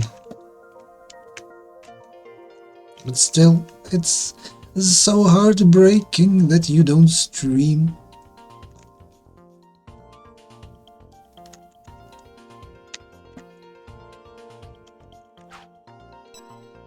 Anyway.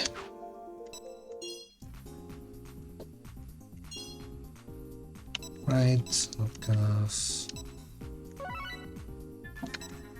Hardware. This is the one, right? Tripod.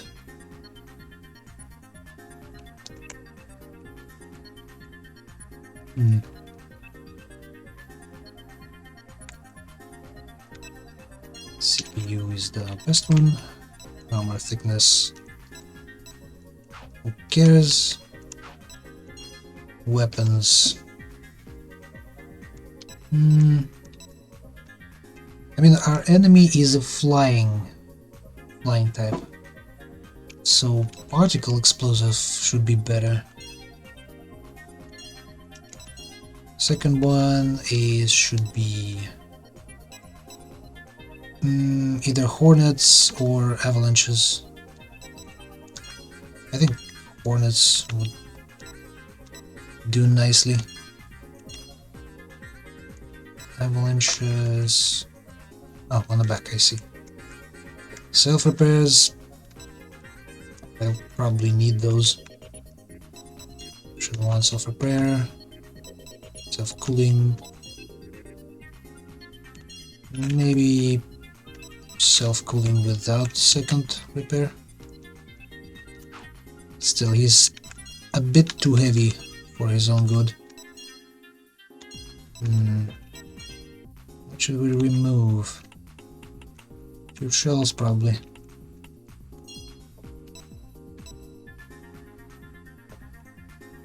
Okay. Okay. I'll keep the logic of normal ground-based. Okay. Look off, I guess. And chips.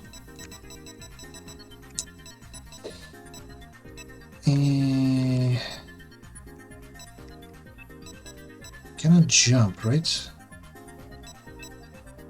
But he can move.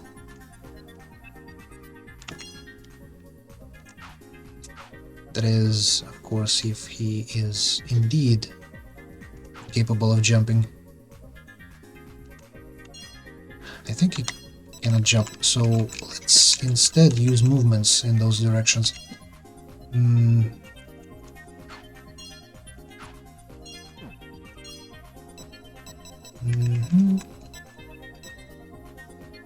Like this, movement direction, left, rear.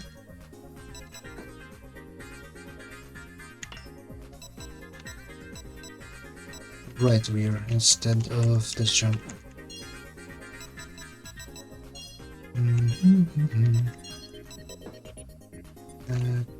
Is it like this, I think?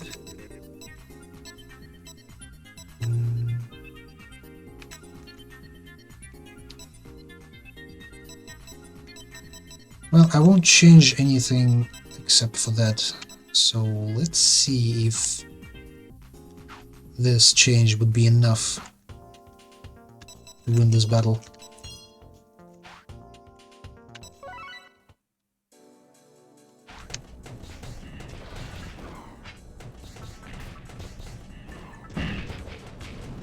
What? What happened? The dude simply plowed through without turning.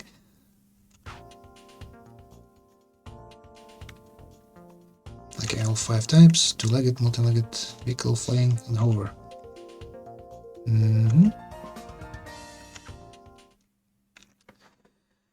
I guess that's it. For now, at least. Wow, look at the time. I should end today's lesson right here. I'll make dinner. I'll do a really good job and earn that bonus. A bunch more of fluff, I guess. Hopefully. Fluff. Backstory. Otherwise, it's just nonsense about how tasty is the food or how good is the weather.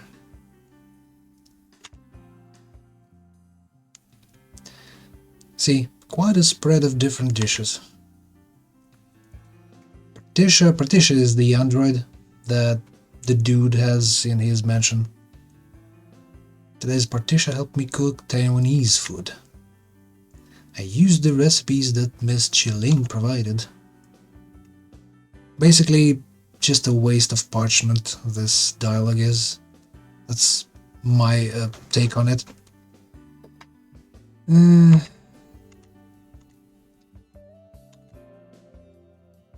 Satisfactory.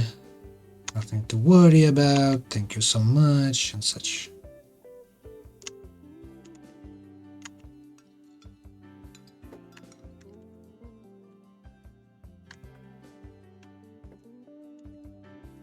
I'm looking for is any and all dialogue that would, move on the story.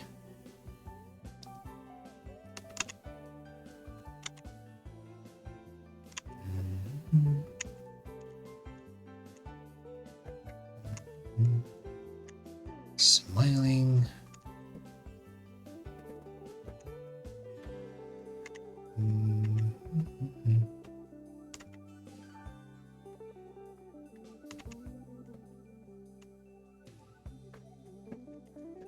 Searching, exploring whether the random element should be built into AIs to give them the ability to have eureka moments.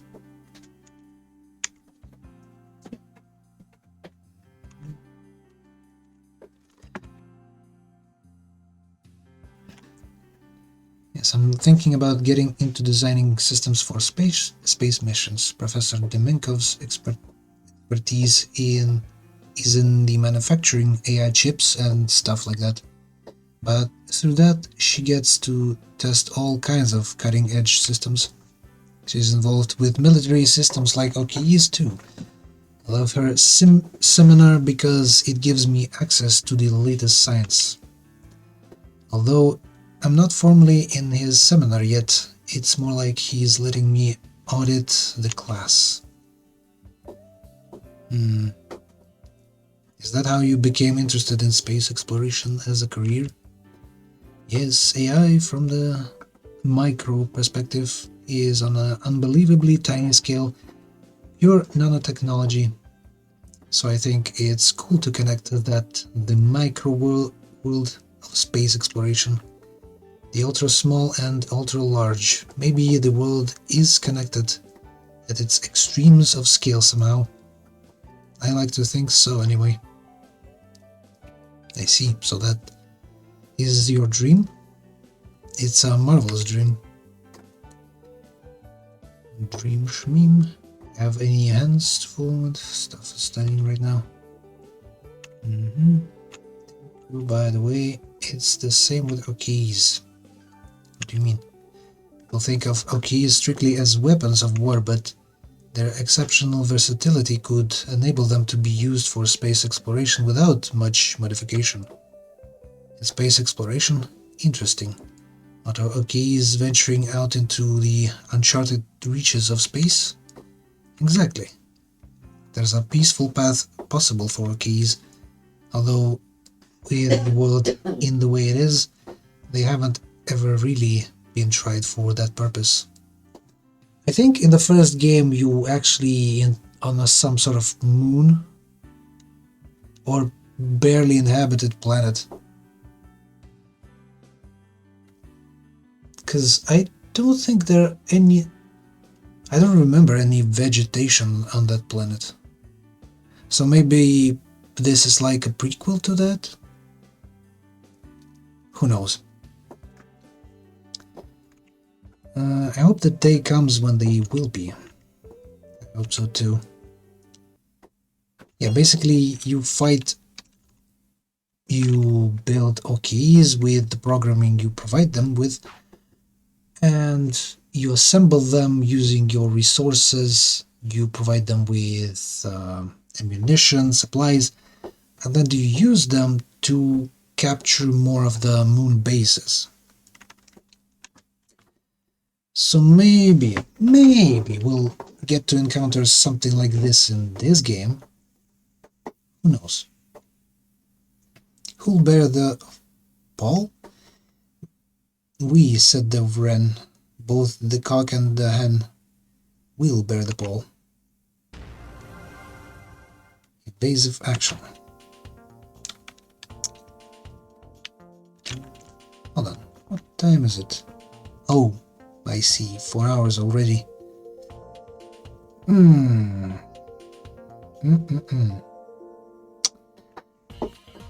Actually, I should be ending the stream now, so let me see who's online.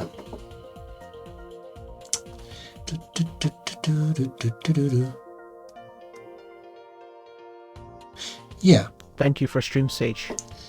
and thank you for coming here. So, especially because you're such a rare guest here. So, let me raid someone. Sudai.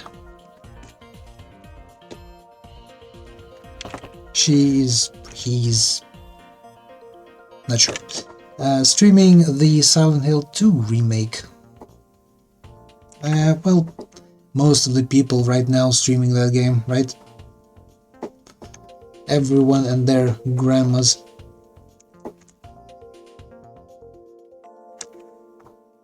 Still, I want to get a raid going their direction.